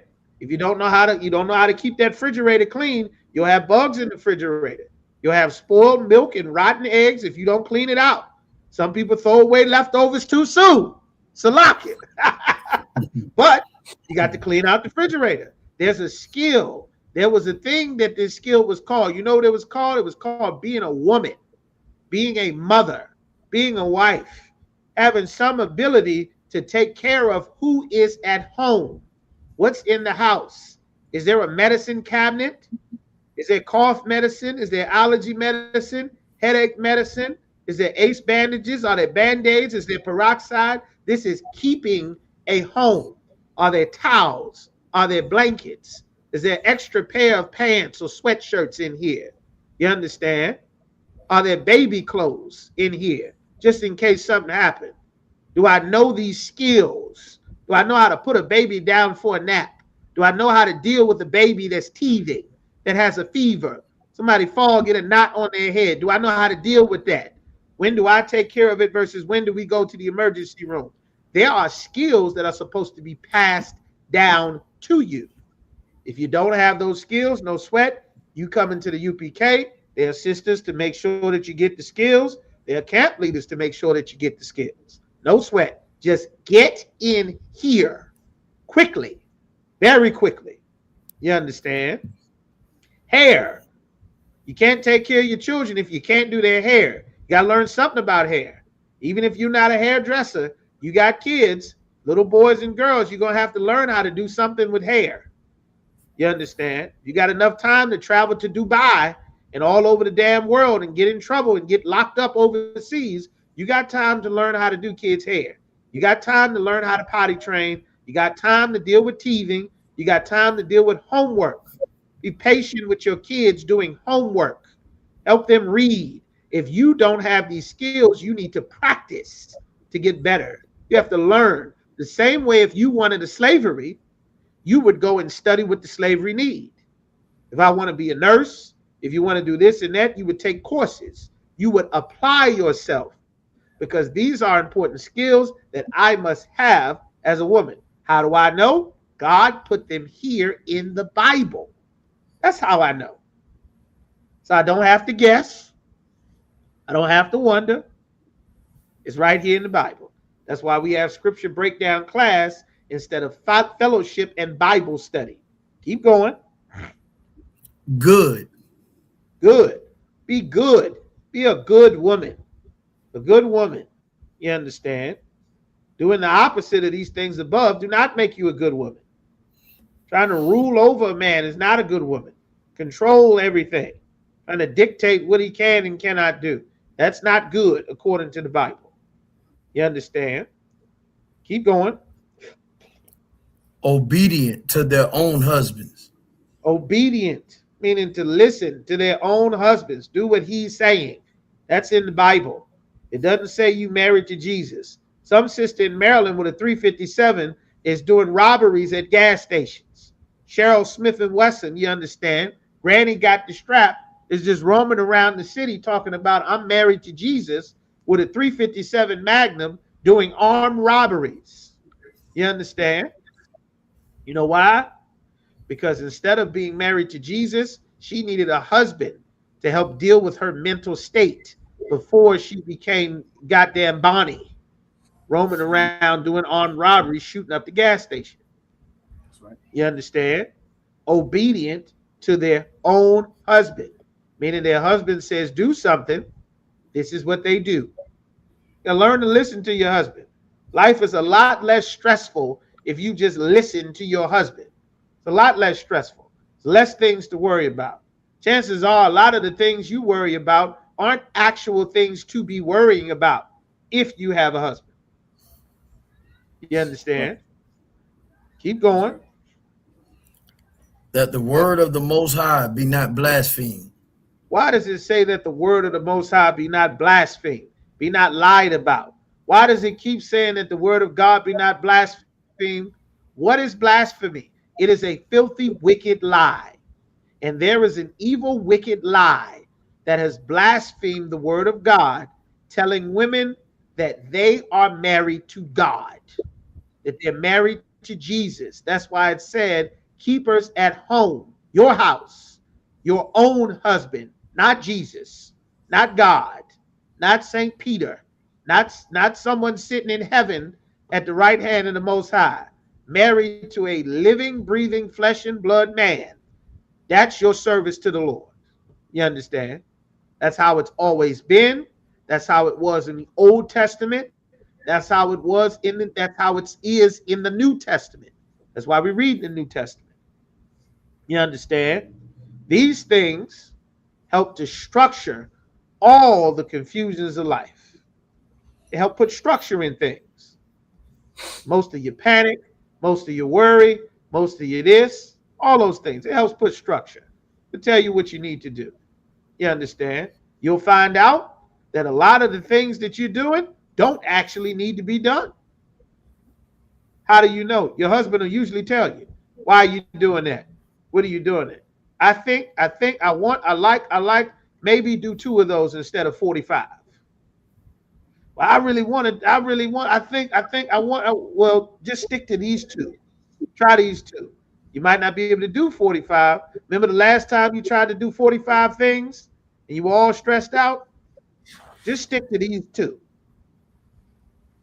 It's safe, be obedient to your husband. You understand? But this is just what God said in the Bible. God don't know everything. So,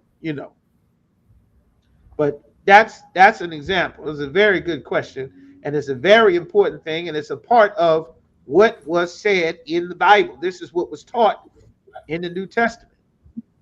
All right. So give me what you got, Yaquab, that I had you holding in Deuteronomy 32. There's a lot more about what teaching and training up a child. There's a lot more, you understand, in the scriptures. So just let me know if that answers your question, because there's plenty more. There's tons more. But give me your 32 and 7. And sis, let me know if you need some more, Sister Ryan. Go ahead, Yaquab. The book of Deuteronomy, chapter 32, verse 7. Remember the days of old. The Lord said, remember the days of old, the old times. Contrary to popular belief, you aren't supposed to just change your whole society to be something new. You can grow and improve on your society. But the Lord said, remember the days of old. We have not improved as a society. We got more things. We got more gadgets, more electronics. We maybe got more clothes. I don't know. But we have not improved as a people. We've went backwards as a people. You understand? Remember the days of old. In the days of old, we taught our own children. What does it mean if you have to teach your own children? That means that you had to be educated. We strove for education. Are our people striving for education now? No. They're closing the schools. They have a school to prison pipeline. It happens so often that there's a term for it. What is the solution? We get prepared to teach all of our own children. That's the solution. The Department of Education is going away any damn way. They want to get rid of it. They want to take the kids from you and put them on a plantation as it is. They want to send 10-year-olds to work and cut off government assistance in Section 8 after 8 years. They want to get rid of HUD and housing altogether. We better build our nation so that we can house and feed and educate ourselves. If you think we can legislate it away, I got bad news for you. The Democrats aren't actually on your side. Neither are the Republicans. Nobody's agenda is what's best for Black people and Latinos and Native Americans. They're working on taking away your citizenship as it is. They're talking about it in Congress while everybody is talking about Clay Thompson and Megan Thee Stallion. You better get in here and listen to the prophets of the Lord. The churches are closing. They took that money gone. You understand? Keep going. Consider the years of many generations. The Lord said, consider the years of many generations. For many generations, there were rules and skills how things went. We got to go back many generations, because since we've integrated, our generations have had drastic changes. And these drastic changes have been in our family structure, in drug culture, drug usage, in how we settle and deal with our disputes, in our families, in our communities and neighborhoods, in our overall health as a people, mental health, physical health, sexual health, financial health. We've had drastic changes as a people. We've had individual pockets of success here and there, but as a people, we have not progressed. You understand? We are in the NBA with billionaire basketball players, but we had $10,000, $100,000 Negro Leagues teams, sometimes 5 to a state. Then instead of LeBron James getting $1 billion or $3 billion, Cleveland, Cincinnati, Youngstown, and Akron each had their own Negro League basketball team, and they could split $200,000 between that whole city. So nobody ends up prostituting and running and targeting Walmart, snatching and grabbing, catching felony charges, shooting and selling dope. We have the solutions within ourselves. There is no better people skill than us. We have all the survival skills we need. We just need our identity and a law. And that's what's in the Bible. Keep going, Yaquab. Ask thy father. You're going to have some trouble with asking your father, because for generations, the father and his words have not been important, because America trained us that a man's voice and words were not important, that he was just a check and some resources. And the Christian church did their part to push this narrative with the feminist movement, the woman thou art loose movement, the eugenics movement, the Planned Parenthood movement, to the point where nobody even recognizes that a man carries authority, that God said a man carries authority. His presence carries authority. You understand? Which is a very dangerous thing, because that's your protection. That's your boundaries, your barrier, your gate. All of the things that's given to talk about in the scriptures. That is built into your house. The politician can afford good security, but the poor cannot. The widow cannot. The infant and the fatherless cannot. You understand? So keep going. And he will show thee. The Lord said, ask your fathers. You can't learn from your fathers in many cases, because your fathers were never taught these things, because we've been raised Christians, and this society has destroyed most of our fathers. So now you have to come to learn from the men of God. You got to come to the ISUPK, and you will get a camp leader, and priests and prophets of the Lord will teach you things that your father would have taught you if America had not destroyed him. You understand? Your mother would have taught you if America had not destroyed your mother. You understand? Keep going. Thy elders. Thy elders. That's why I said the aged women. Now we in a deficit. Granny out in the streets with the granddaughter. So now it might be few and far between. It might be hard. You're going to have to come into the UPK so you can get the wisdom so that we can rebuild the nation. Keep going. And they will tell thee. They would tell you. They would tell you.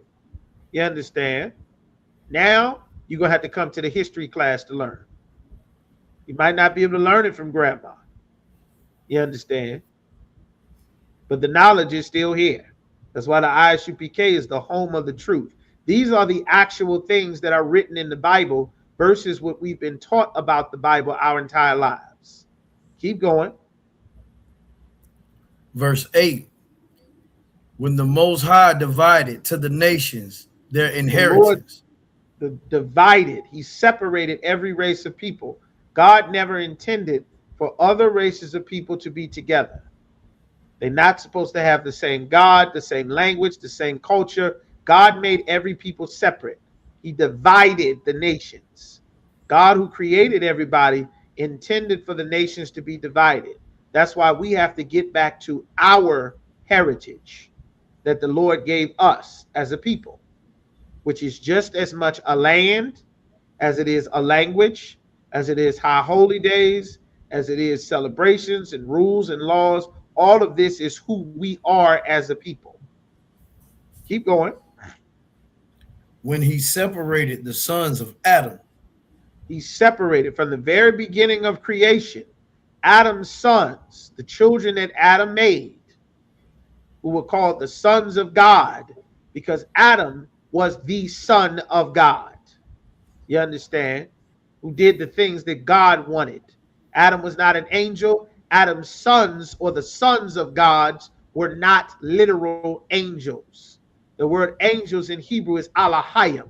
It refers to powers or authority, as well as it can also refer to the angels, which, if you don't know your language, the Lashawan Kwadash that we teach every Friday, then you would not know what the words are saying in Genesis, in John the 1st chapter, in Luke the 3rd chapter. Adam was the son of God. Adam's children were the sons of God. The entire planet lies under the lies of the Roman Catholic Church. All your movies, all your witchcraft, your Wiccan, all your other religions, all your occult theologies, all of those things heavily are all Christian. And it comes from a misunderstanding of not being given the words of God, not having the understanding of the Bible, not being authorized to teach the Bible. The sons of God are just Adam's sons. That's simple.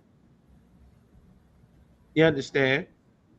He separated his favorite person and their children from everybody else. And this is something that you must teach your Black, Latino, or Native American children. Otherwise, they won't understand why the white man sends a force to take grandma away. They won't understand why grandma gets killed at a traffic stop, why Ola Mae gets dragged out of her truck and they slam her on the ground and knock the teeth out of her mouth because she can halfway hear, because they hate her when they see her, because God said we were sold to our enemies. If you don't teach this to your sons and daughters, then your Black, Latino sons and daughters will say to a man who hates them, who hunts them, who is trained to take their lives, who God said is the devil that seeks to devour them as a roaring lion, then they'll say, leave me alone, man. We all equal, bro. Don't touch me, bro. And they'll get their jaw broken and their necks broken. You understand? You must teach what's in the Bible so that the Lord will be with us and you will be a prince or a princess with power. The Spirit of the Lord will be with you if we obey the Father. Nobody else has this opportunity, but you do, because you're Mexican, because you're Black, because you're Puerto Rican, because you're a Seminole, a Cree, or a Cherokee, because you're Cheyenne or a Lakota or a Sioux. You have this. Nobody else can get this. You understand? Keep going. He set the bounds of the people according to the number of the children of Israel. He set the boundaries of the people. He set a boundary so that everyone is separate. You must learn. You cannot physically set a boundary. Not now, but you can spiritually set a boundary. You can set a boundary with your heart, meaning your mind, your spirit, to not accept the gods of the other nations of people, because that's not your God. We don't pray with anybody else because their God is not our God. We don't join hands in prayer. We don't bow our head and close our eyes. We don't rise for the national anthem. We don't repeat the Pledge of Allegiance. We don't swear on the Bible. We do agree. We affirm. We don't swear. You understand? We don't join your Chinese New Year. We don't say Happy Ramadan. We don't Shabbat Shalom or Shabbat Shalom.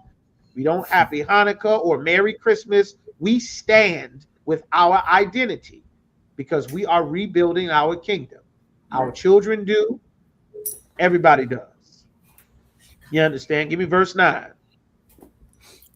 Verse 9. For the Most High's portion is his people. His portion in the earth, his heritage in the earth is his people, not all people. The God of the Bible does not love all people. That does not mean he does not provide for all people. You understand? Birds have worms to eat.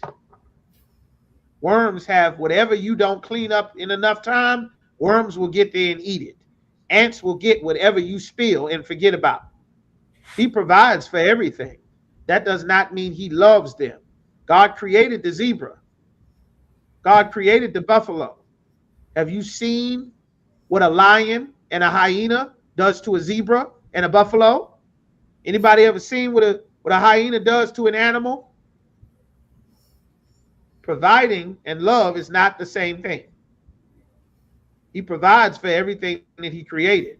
He loves the children of Israel. There's a big difference. You understand? Keep going. Jacob is the lot of his inheritance. Jacob is the lot, that land, that reproduction in the earth. Jacob is God's inheritance. You understand? Not all people, just Jacob. Just Jacob. You understand? Hold me, Yagadar, what are you holding? Salaki, I wasn't holding anything out of one. All right. Okay, Most High in Christ. Let's see. What do we want? Let's get a couple more. Jacob is the lot of his inheritance. Let's run this commercial real quick. Jacob is the lot of his inheritance. Get that commercial, Yagadah. Hit the tithe commercial. Everybody pay your tithe. Damn right. Okay. Hey, listen, brothers and sisters, man. If you like what you hear, hit the subscribe button, man. Subscribe to this channel. And also, please, go to ISUPK.com and pay your tithe. Drop me some cash so we can move around this planet like we need to, man, and do the things we need to do. They're one west. They're one west. They're one west. They're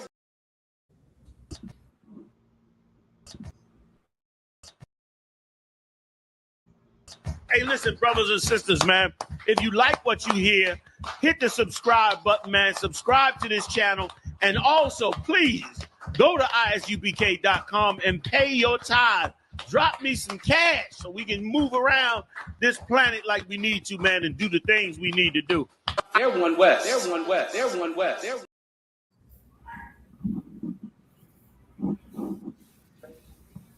Everybody make sure you pay your tithes. That's right. The hyenas will tear through an animal. Make sure you pay your tithes.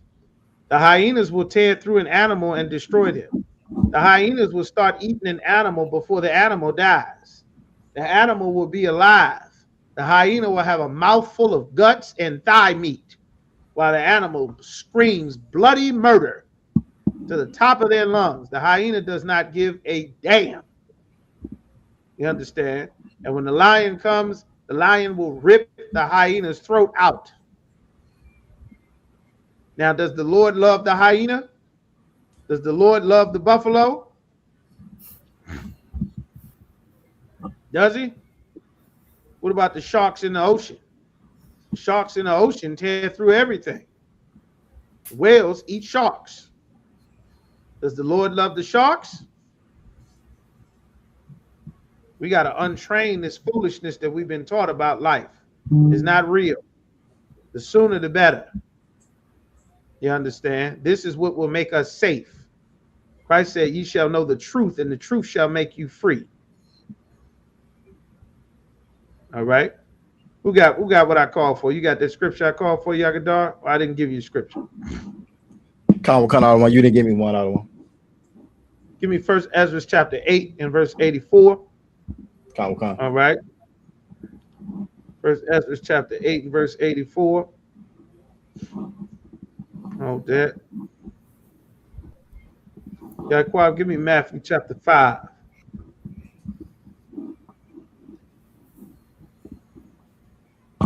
Matthew chapter 5 and verse 17. This is first. Go ahead. You got it. This is First Ezra chapter 8 verse 84. Therefore, now shall ye not join your daughters unto their sons.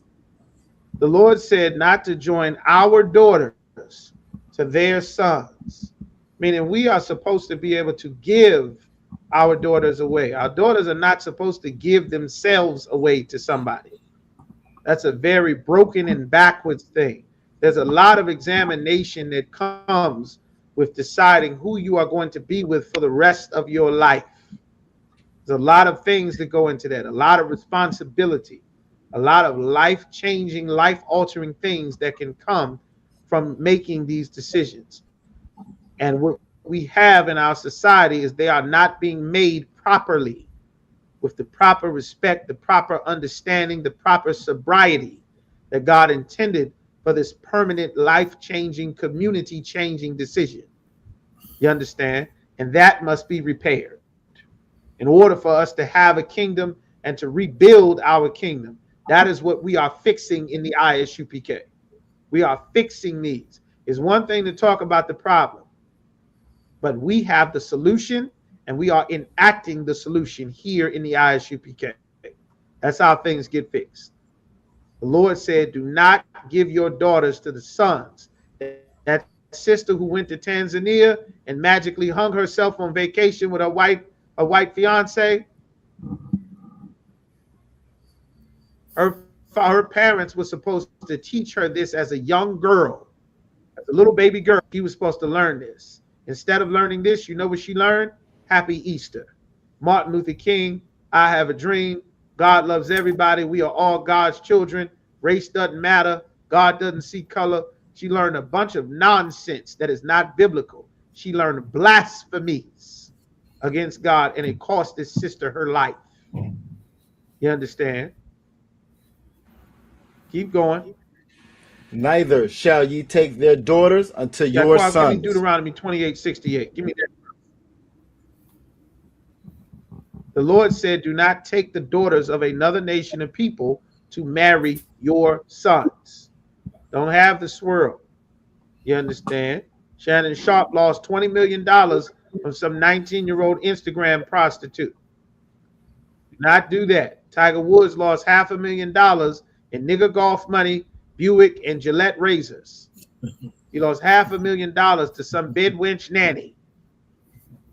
You understand? Don't do that. If you're gonna lose $500,000, make sure Kiki gets $500,000. Not what's the white girl's name? Not Caitlyn. Make sure Maria gets the $500,000. Make sure Jocelyn gets the $500,000. Make sure Tiana gets the $500,000. But Kiara, don't let Becky get the $500,000. If you're gonna lose half your goddamn money, make sure a sister gets it. You understand? Keep going. Verse 85. Moreover, ye shall never seek to have peace with them. This is an important thing. You must teach what it means to seek peace with someone.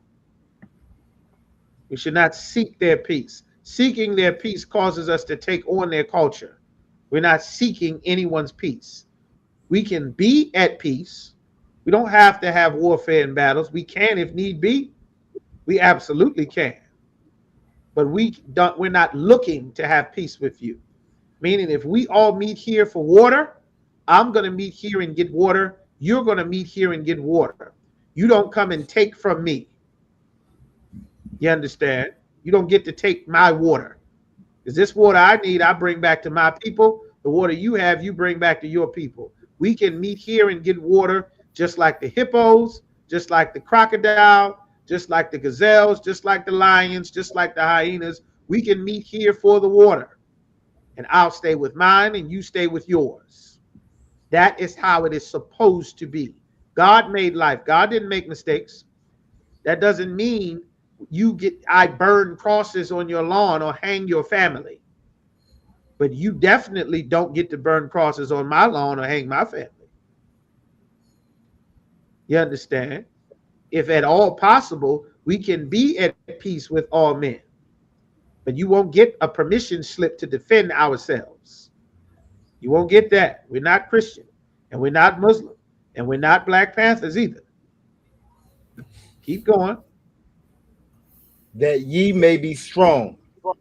Ye may be strong. The goal and purpose for Christ, for the Bible, for us not fighting and hating each other, for you teaching your young daughters to not have sex with everybody, teaching your sons to not chase whores and be drunks, teaching everyone to control their temper, to be patient with your children, to love your husbands if you are a sister, to not have sex with sisters and throw them away, to understand the rules and laws that the Lord gave us.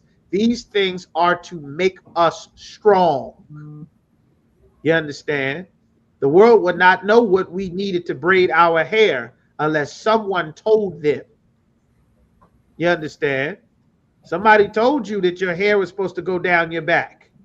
Because sisters with afros, if your afro wasn't a certain size, your hair wouldn't go down your back. It would go the other way. Somebody told you your hair was supposed to go down your back. Now, it's not a sin, but we learned it from somewhere. We don't need the other nations of people and their standards. We have our own standards as a people. And the more we get back to building our nation, the more we can raise our standards again. And that's the goal. Keep going. And eat the good things of the land. The things of the land we would have to eat would be our own. We would have our own fruit trees. We would have our own mangoes, Our own peaches, our own apples, our own pears, strawberries, honeysuckle, figs, grapes. We had our own at one point. And someone told us that we should live a different life, and we stopped producing our own. Now we're fighting to get back to growing our own food again, getting back to homesteading, getting back to raising chickens, raising cattle, raising goats, raising sheep. We're fighting to rebuild. The Lord said, consider the years of many generations. For generations, we were farming. For generations, we raised our own food. We had our own livestock, chickens, goats, cattle, all of those things. They passed legislation so that we could not have animals in the city limits. I remember when I was a baby, I was a baby, very young brother. And I remember seeing a strange dog. I remember seeing a dog. It was strange. I would go somewhere with my grandmother, and we would go to one or two people's houses, the older black people's houses. And they had a strange dog. And this dog didn't have paws. The dogs had hoofs, but it had a dog's fur. And it didn't look like a dog. It had a beard too. And it had horns, small horns. The dog was about my size, but it was a little different from the actual dogs.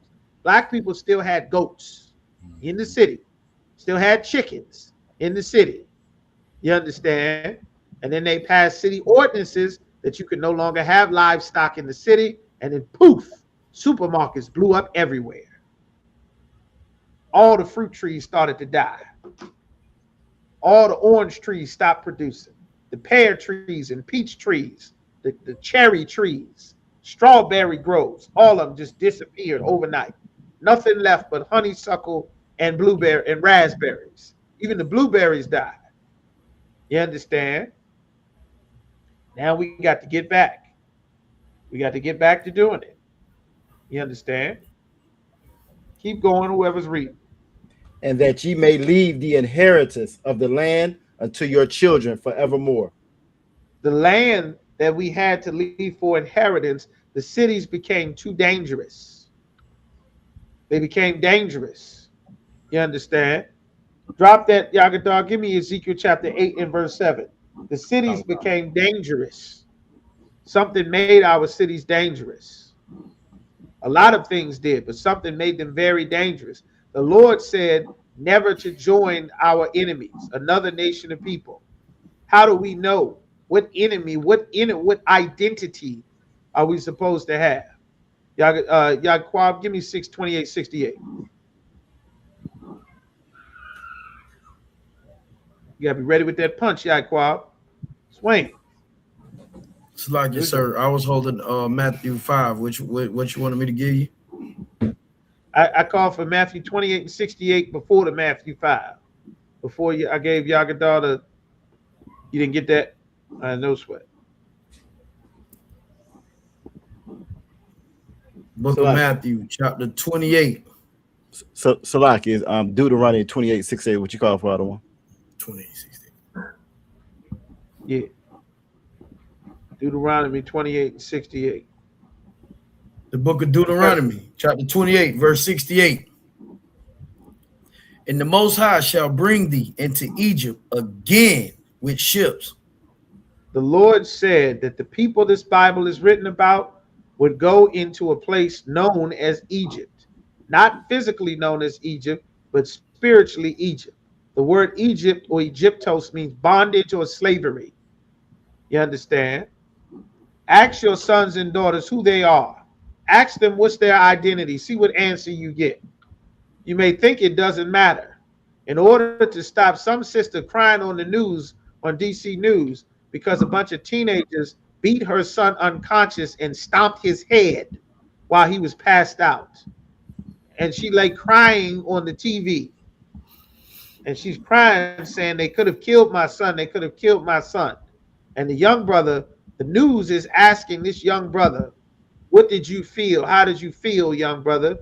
He said, I felt like I didn't want to be here anymore, as they stomped me to death like we are in goddamn prison, in the goddamn cell block. You understand? If your sons and daughters don't have their identity, they won't see the value in not stomping their brother to death at 13 and 14. You understand? Now, if you ask the mothers of those young brothers who were stomping this unconscious black man, if you ask those mothers, did they teach their sons to do this? They would say no. They would say, my son is good, Your Honor. My son is a good boy. It's just the crowd he runs with. It's just a bad crowd. You understand? Why is never a crowd encouraging him to be a doctor, encouraging him to get straight A's, encouraging him to obey the Lord? We are the Lord's crowd. We're going to encourage everybody to serve God. You understand? We're going to make a brand new crowd that doesn't require you to not to stop snitching, to stop selling drugs. We're going to require you to not get high, to not be a whore, to not murder your brother, to not steal from your brother. We're going to make a brand new crowd in the ISUPK. You understand?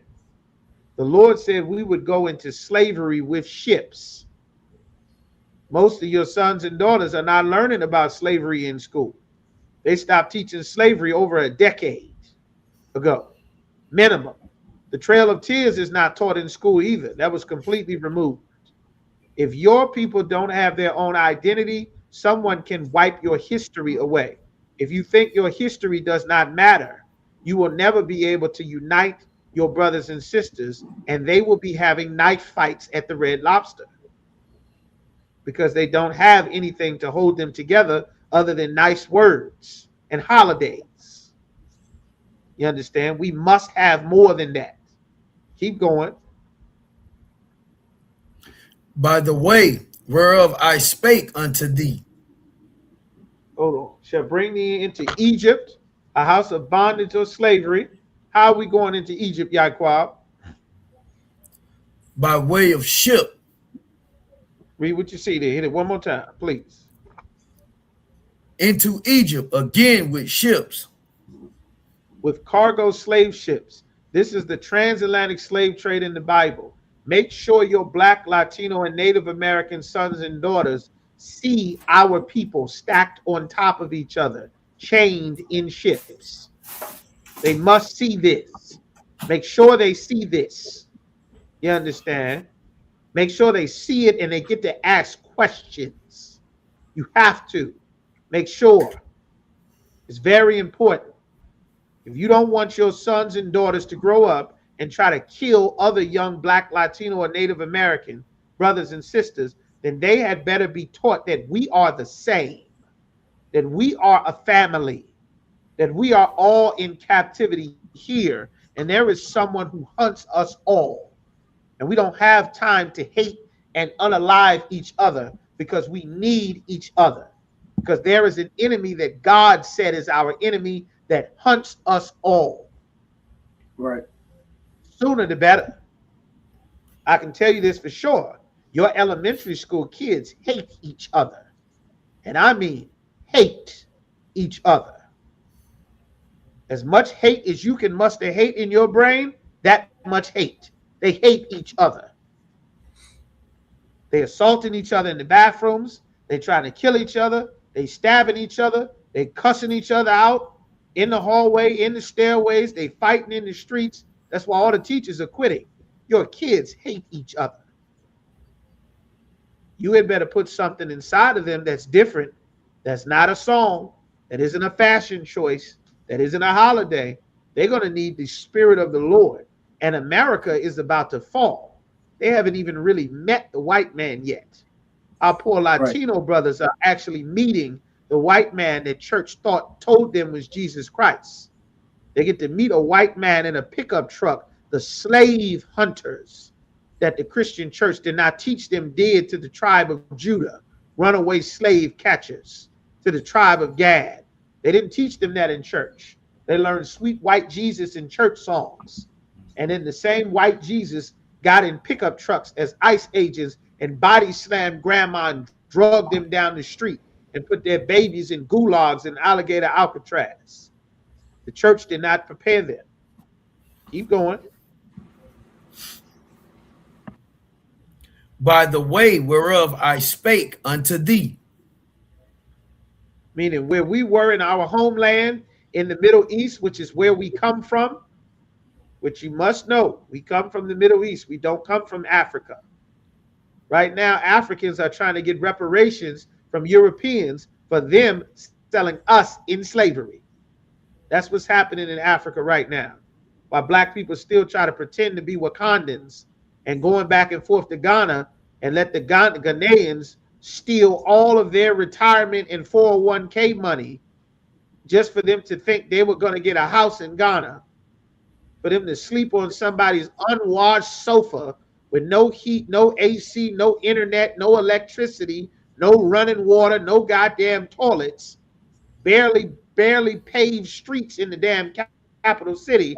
You going back to the motherland, and they ain't done nothing since they sold us in slavery.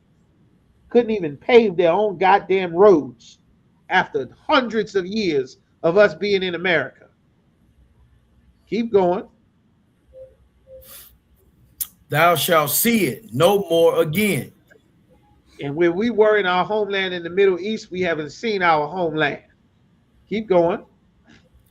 And there ye shall be sold unto your enemies. They make sure they see auction blocks. They're all over Virginia. Make sure your sons and daughters see so they understand. The enemy we were sold to wants us to fight each other, wants us to unalive each other, wants sisters to hate each other and tear at each other and destroy each other and belittle each other and hate each other. You understand? That's why we need the Spirit of the Lord to stand strong. You understand? To be strong in this evil, cruel world and to build up the kingdom of Christ, which is what we do here in the ISUPK. You understand? Show our enemies. You understand? This is what happens when you murder your brother. Our enemies get to put us in chains, put us in cages all over again. This is what happens when we sell drugs to each other, when we hate our brother, we unalive our brother. You understand? Teach these words to thy son, diligently unto thy seed after thee, that they may live. You understand? Keep going. For bondmen, or a man with a price or a bounty on his head. Keep going. and bondwomen, And a woman with a bounty on her head. A slave man and a slave woman. You understand? Keep going. and no man shall buy you. Old Quaker English, no man would be able to free us. That's what the Lord said. As many have tried to free us from this bondage. Marcus Garvey tried his way. Moss number 7 tried in Philly. Frank Lucas tried. You understand? They tried selling heroin to free us, selling crack cocaine to free us. The Crips and Bloods tried to do things their way. The Nation of Islam tried. Elijah Muhammad tried. Malcolm X tried. Martin Luther King, he tried his way. The Democratic and Republican Party, they thought they tried. No man will be able to free us from this captivity. This is a spiritual issue that we must all face as a people to fix our people. You understand? No man shall buy thee. What you holding, Yagadar? You got something? We'll go ahead and wrap this up. Ezekiel chapter 28 and verse 7. Behold,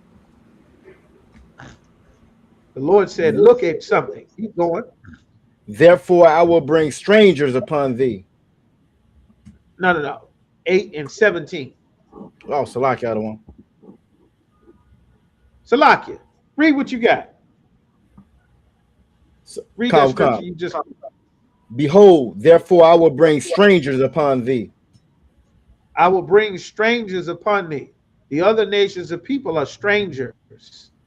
You see that Chinese man selling rice and wings and steak and cheese. They don't eat none of that stuff in China. They go out in the forest somewhere. They see something moving. They go and take a stick. They flip that rock over. They beat the hell out of whatever that thing is. Then they throw it in a pot and season the hell out of it. Chop it up while it's still alive and then throw it in the fire and eat it. All on the internet. You can see this on TikTok right now. I seen some East Indians sitting in a pile of ash. You understand? Covered in dirt and filth and God knows what else. Just smiling, having the time of her life. Somebody handed her a fish. She's smiling up at the cameraman. She took a log and bust a living fish upside its head 5 or 6 times. And then took a damn soldering saw, like you cut wood at Home Depot. She got one of them just sitting in the middle of the damn floor in the filth that she's in with a half unconscious concussed fish. And then she just started chopping the damn fish up, smiling at the camera after she done bludgeoned the damn fish to death. You understand? We are not like them. The Lord said he would bring that against us. Keep going. The terrible of the nations. The terrible of the nations, the Ishmaelite, the Arab, the wild man, put a bomb on himself and go and blow everything up. The Lord called Ishmael a wild man. The Esau is the terrible of the nations.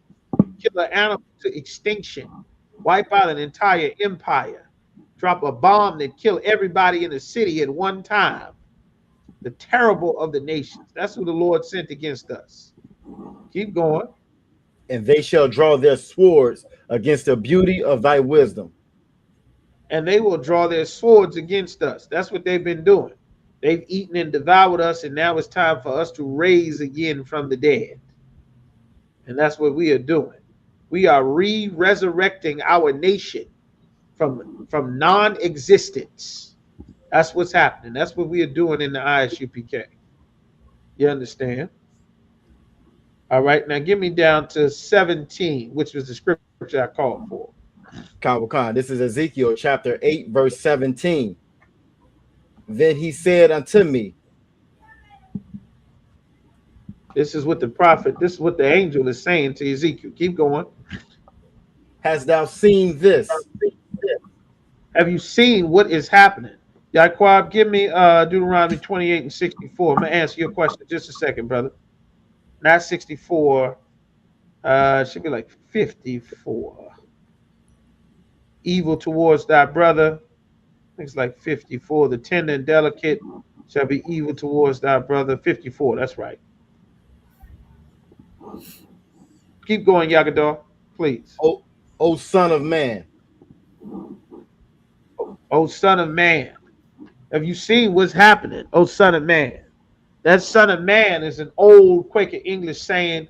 This is how we spoke to each other. Your brothers used to say this all the time. It's like saying son. Look at this, son. Check this out, son. Brothers in New York used to say that all the time.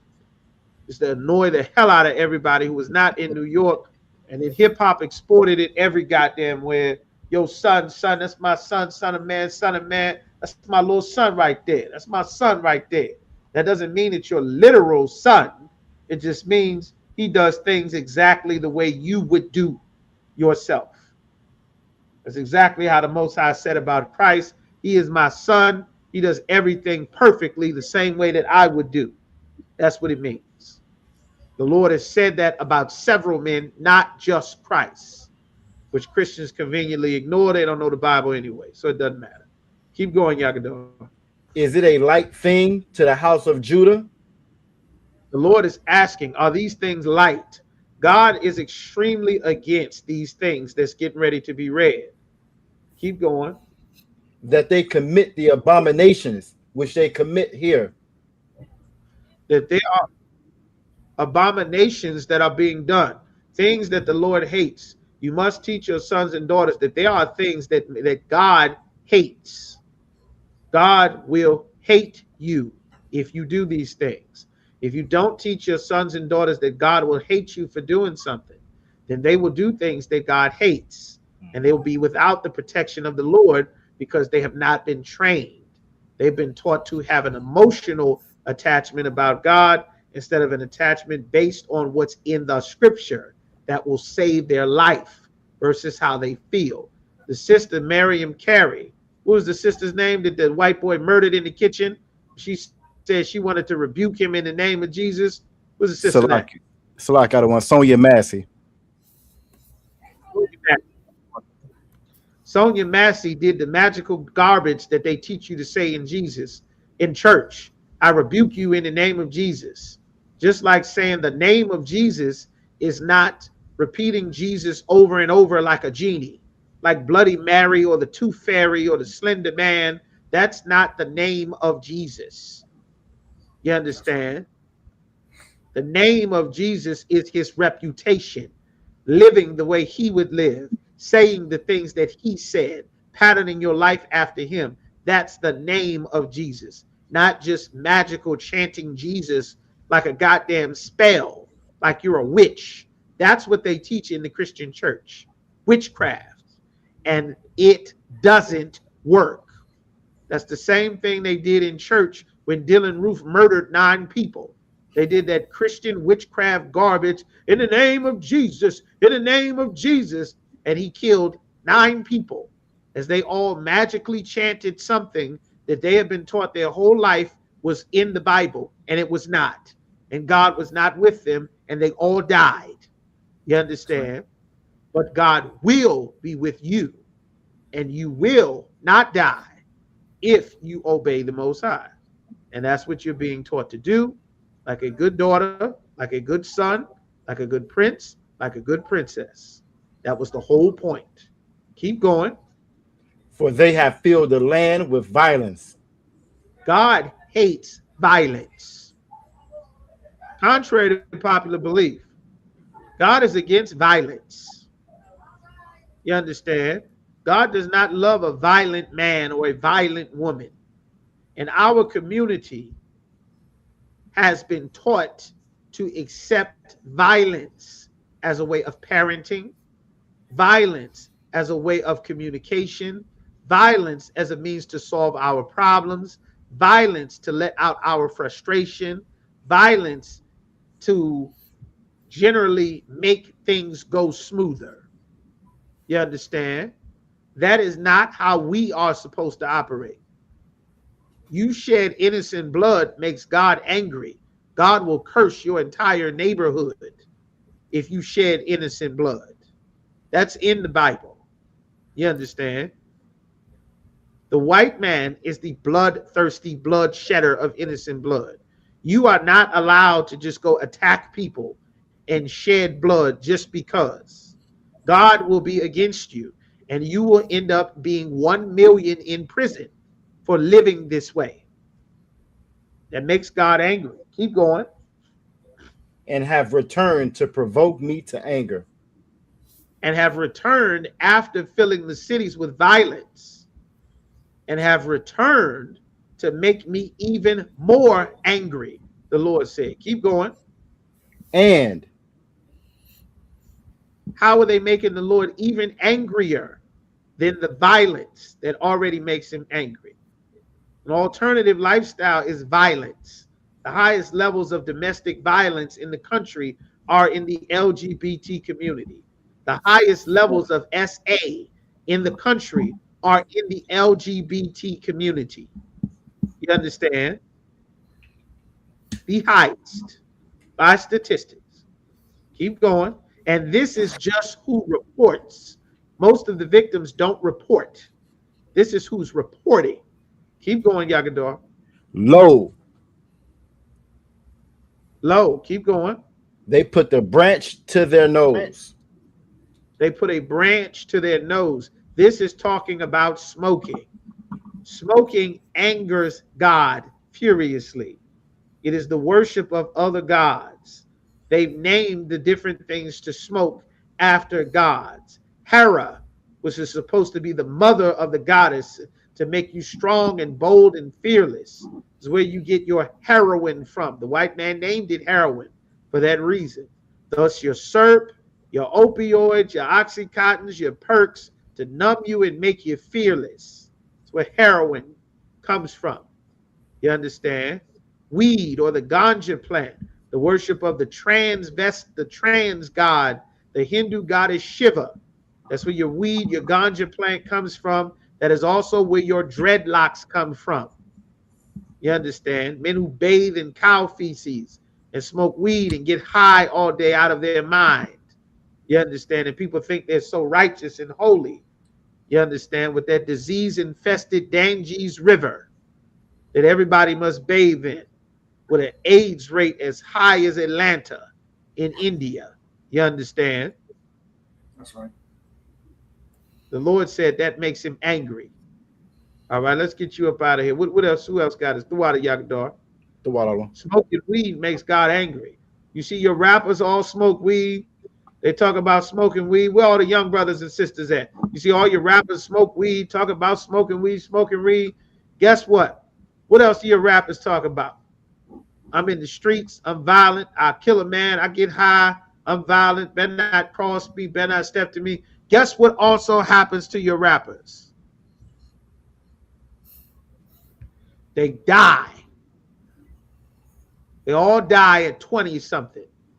FBG Duck, King Von, I think PNB Rock made it to 30. XXXTentacion, Juice World. The Lord hates a man that is getting high. Why? What are you supposed to do? You're supposed to come so you can get the solution to your problems and your depression, so we can help you get off of drugs before you destroy your life, before you'll get high, lead you to weed with fentanyl in it, and you smoke your last blunt. You understand? All right, the water. Y'all, were you holding something? Get this brother's question and get y'all up out of here. Get you out of here in a second, you Raj. Come on, sir. The book of Deuteronomy 28, verse 54. So that the man that is tender among you. The man that is tender among us. Not only it said, why are the children at each other's throats? First and foremost, what caused this?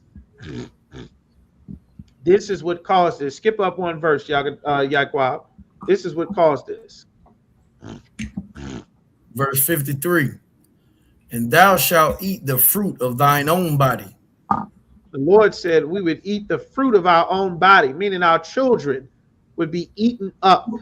There are things that a children is provided that make them strong and healthy. And we've been without a lot of these things. Not every single child, but too many of our children have gone generation after generation at this point without having these things at all.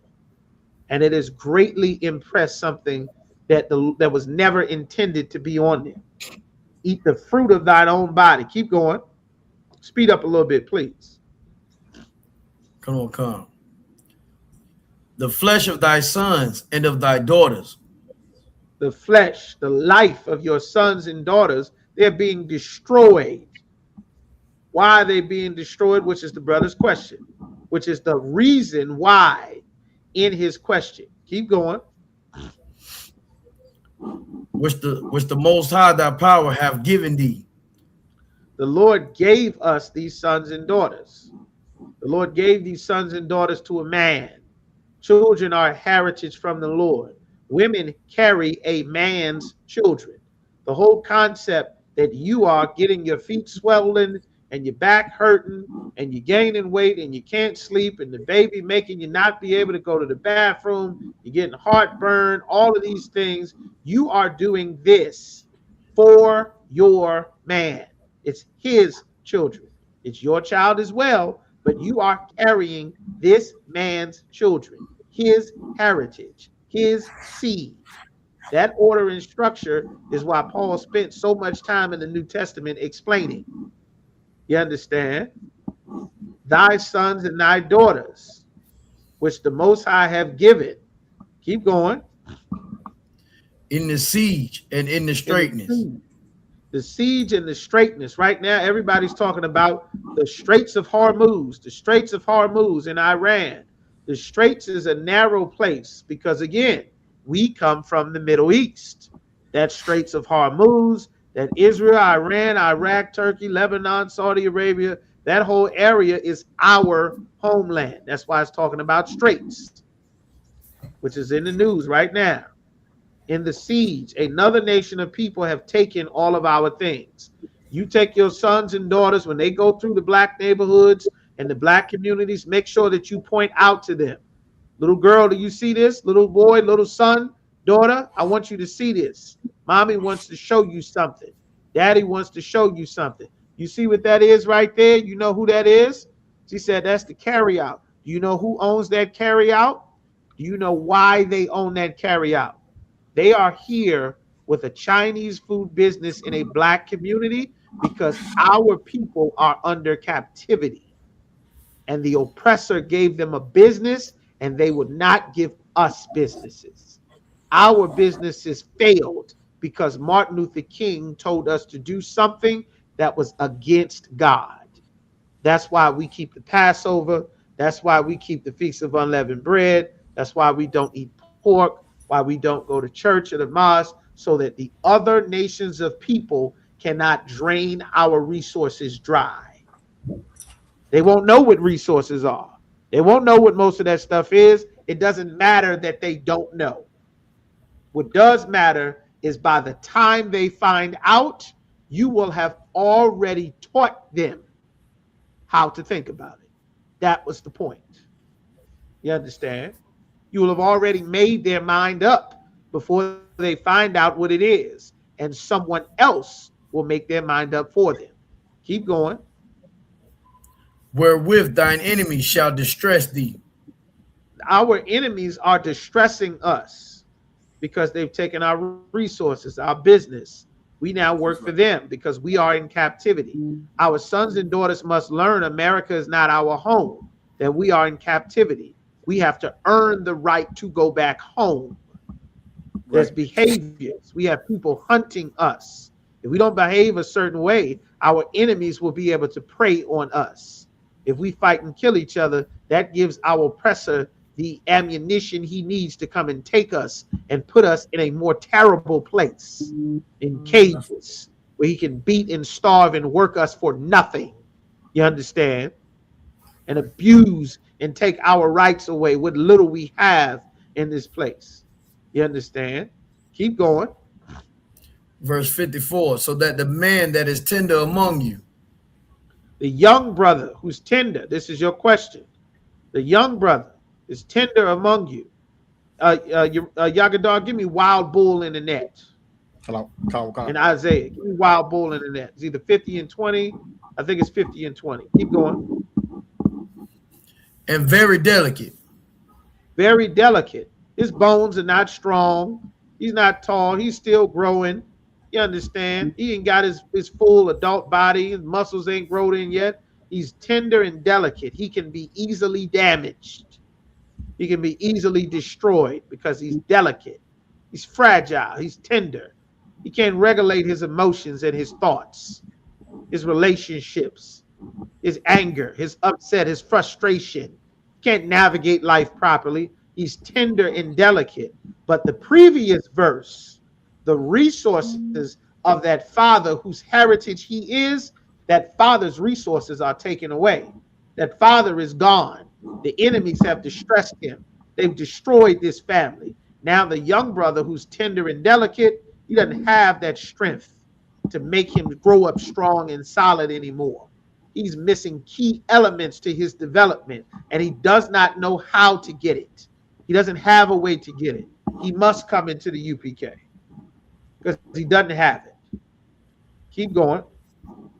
His eye shall be evil towards his brother. His eye will be evil toward his brother, meaning he's going to see another black man and he's going to hate what he sees. He's going to hate that black man, that young brother he sees. He's going to hate him. He's going to hate to see him, hate to hear him. Keep going. And towards the wife of his bosom. And toward his woman, his girl. He's going to hate her too. Keep going. And toward the remnant of his children, which he shall leave. And he's going to leave what little children he has left that don't get killed, that don't get miscarried, that don't get aborted. You understand? He's going to leave them. Why? Because his resources are gone. The enemy has distressed him. He's been destroyed. We're in captivity. You must teach this to your sons and daughters so that they do not grow up hating their fathers, because the Lord will be against them for hating their fathers. You understand? That's why you got to bring them in here. We'll deal with it. Bring them in here. All right. Now give me what you got. This last scripture. This is the other part of your brother's question. The water Yaqua. Give it to me, Yagadar. This is Isaiah chapter 51, verse 20. Thy sons have fainted. No. Yes. Our sons have fainted. Their strength is gone. All of their strength is gone. The strength to not hate their brother, that dried up generations ago. They fainted. They're tired. They're frustrated. They're running to drugs younger and younger. They don't know what to do. They don't know how to regulate their relationship. All of the things I just said. There's no one to guide or navigate them to deal with this frustration, this pain, this anger, this temper. They don't know what to do with it. You understand? Keep going. They lie at the head of all the streets. They lie at the head of the streets, which is the corner. They had a show called The Corner Boys. They used to be at the head of all the streets. Most of the black cities have been destroyed. Most of the housing projects have been destroyed. But generations lied at the head of the streets, on the corner, in front of the building. Everywhere you saw them, just piles and piles of brothers. Now, those brothers are piled up in prisons.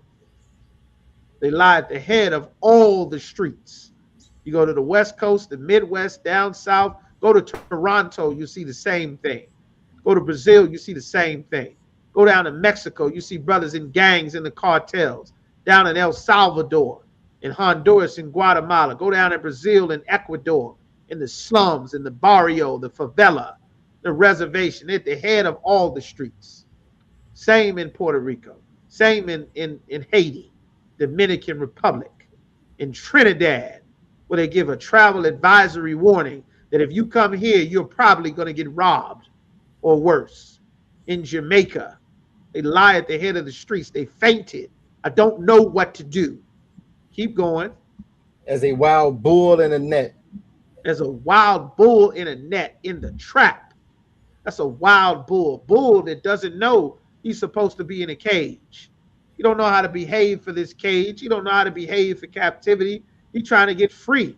He wild. He tearing stuff up, knocking, growling, roaring, snorting. He's untamable. They got to come and put this bull down because he is uncontrollable. He must be changed. He must be called. He must be taken down and slaughtered in the streets in order to keep reign over his power, what he could be. You understand? And that's what they've been doing to our people for generations. Keep going. They are full of the fury of the Most High. Here's the answer to your question, brother. They are what? Full of the fury of the Most High. They are what? Full of the fury of the Most High. The fury of the Most High. See, the Christian church never teaches us that God is angry. God is angry at the way that we conduct ourselves in our homes. God is angry at sisters having sex with more than one man, at brothers having sex and leaving sisters. God is angry at all the violence, all the weed, all the church lies, all the Christmas and Easter bunnies and rabbits laying eggs and Mother's and Father's Day. God is angry that nobody takes him seriously. He's so angry that your sons are fainted. The thing that's supposed to give you strength, your next generation, the continuation of your people. He is so angry that your young men hate each other and will kill each other. That's how angry God is. But the Christians are so simple and so full of religion and so full of vanity and nothingness and arrogance that they will ignore the prophets of God that literally have the answer to all of the questions that they put stupid prayer hands up for every time some tragedy happens, over and over again. Keep going. The rebuke of thy power. The what? The rebuke of thy power. Your sons are in the street hating and fighting each other because God is trying to show he wants to correct you. He's angry at the way you are raising them. He's angry at the families that you have for them. He's angry at the things that you are teaching them. This is the Lord's anger that they are full of. And unless you come into the truth, you will never do the correct thing with the Lord's anger. You'll kill your brother. That's why. You can't get enough sports. You can't put them in sports. You can't put them in boxing. You can't put them in band camp. You can't take them to church any longer as at church. He's waiting for you. You better get in here where the Spirit of the Lord is so that he can learn what to do with that anger before he takes it out on the brother next door. You understand? And with that, we pass the class over to the Shamar, Recent Officer Ross Shamar, before we clap it up. All right. The water y'all hanging in there with us. We went on a bit long. All right. Salakia. ISUPK security announcements. We are the ISUPK, started at 1 West, 25th Street, Harlem, New York. Rule for new brothers and sisters. When a new brother or sister comes into the school, they are off limits for 1 year. They are to be saluted only. They are here to shed themselves in the world. If they need transportation, the teacher will arrange it. After 1 year, if a brother or sister has an interest in a particular person, he or she must get permission from the head to speak to a brother or sister. There is another 6 months in which the brother and sister will court each other. After this 6-month period, the brother and sister will get permission from the head to marry. Tithes, which is a commandment. Numbers 18:21, Malachi chapter 3 verses 8 through 10. Ma'ashara means tenth in the Hebrew. 10% of every penny of any increase the Most High gives you. Give to Treasury Department or teacher. Go to ISUPK.com, click on tithes and donations, and follow the steps from there. Make sure you keep your receipts. Priest fund, free will offering for priests, not mandatory.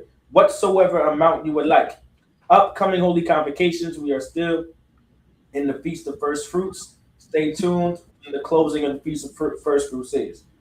If anyone wants to be a trooper in the school, to start wearing all black boots, all black shirt, all black pants, all black headband / war scarf. That's literally all black. Meaning no ounce of white, red, or nothing. All right, just to make that clear. Sisters may not be able to be troopers in the school, but you can still be a sister in the school. Come to class, dress, head covered, ready to learn. With that, we will give a courtesy salute to the teacher. Men of Israel, I maju, which means to stand. Men of Israel, I maju Shabbat. I maju Barak. Yahweh Ba'ashem Yahushua Barakatah. Yahweh Shemel Shabrakathum. Yagid Matah. Sar La'akwafian, which means turn to the sisters. I imagine to the sisters, men of Israel, we are going to give a courtesy salute to the sisters. Men of Israel, I imagine Shabbat. I imagine Barak. Yahweh Shemal Adam Ba'ashem Yahushua. Yagid Matah. With that, class dismissed. Hey, listen, brothers and sisters, man. If you like what you hear, hit the subscribe button, man. Subscribe to this channel. And also, please, go to ISUPK.com and pay your tithe. Drop me some cash so we can move around this planet like we need to, man, and do the things we need to do. They're 1 West. They're 1 West. They're 1 West. They're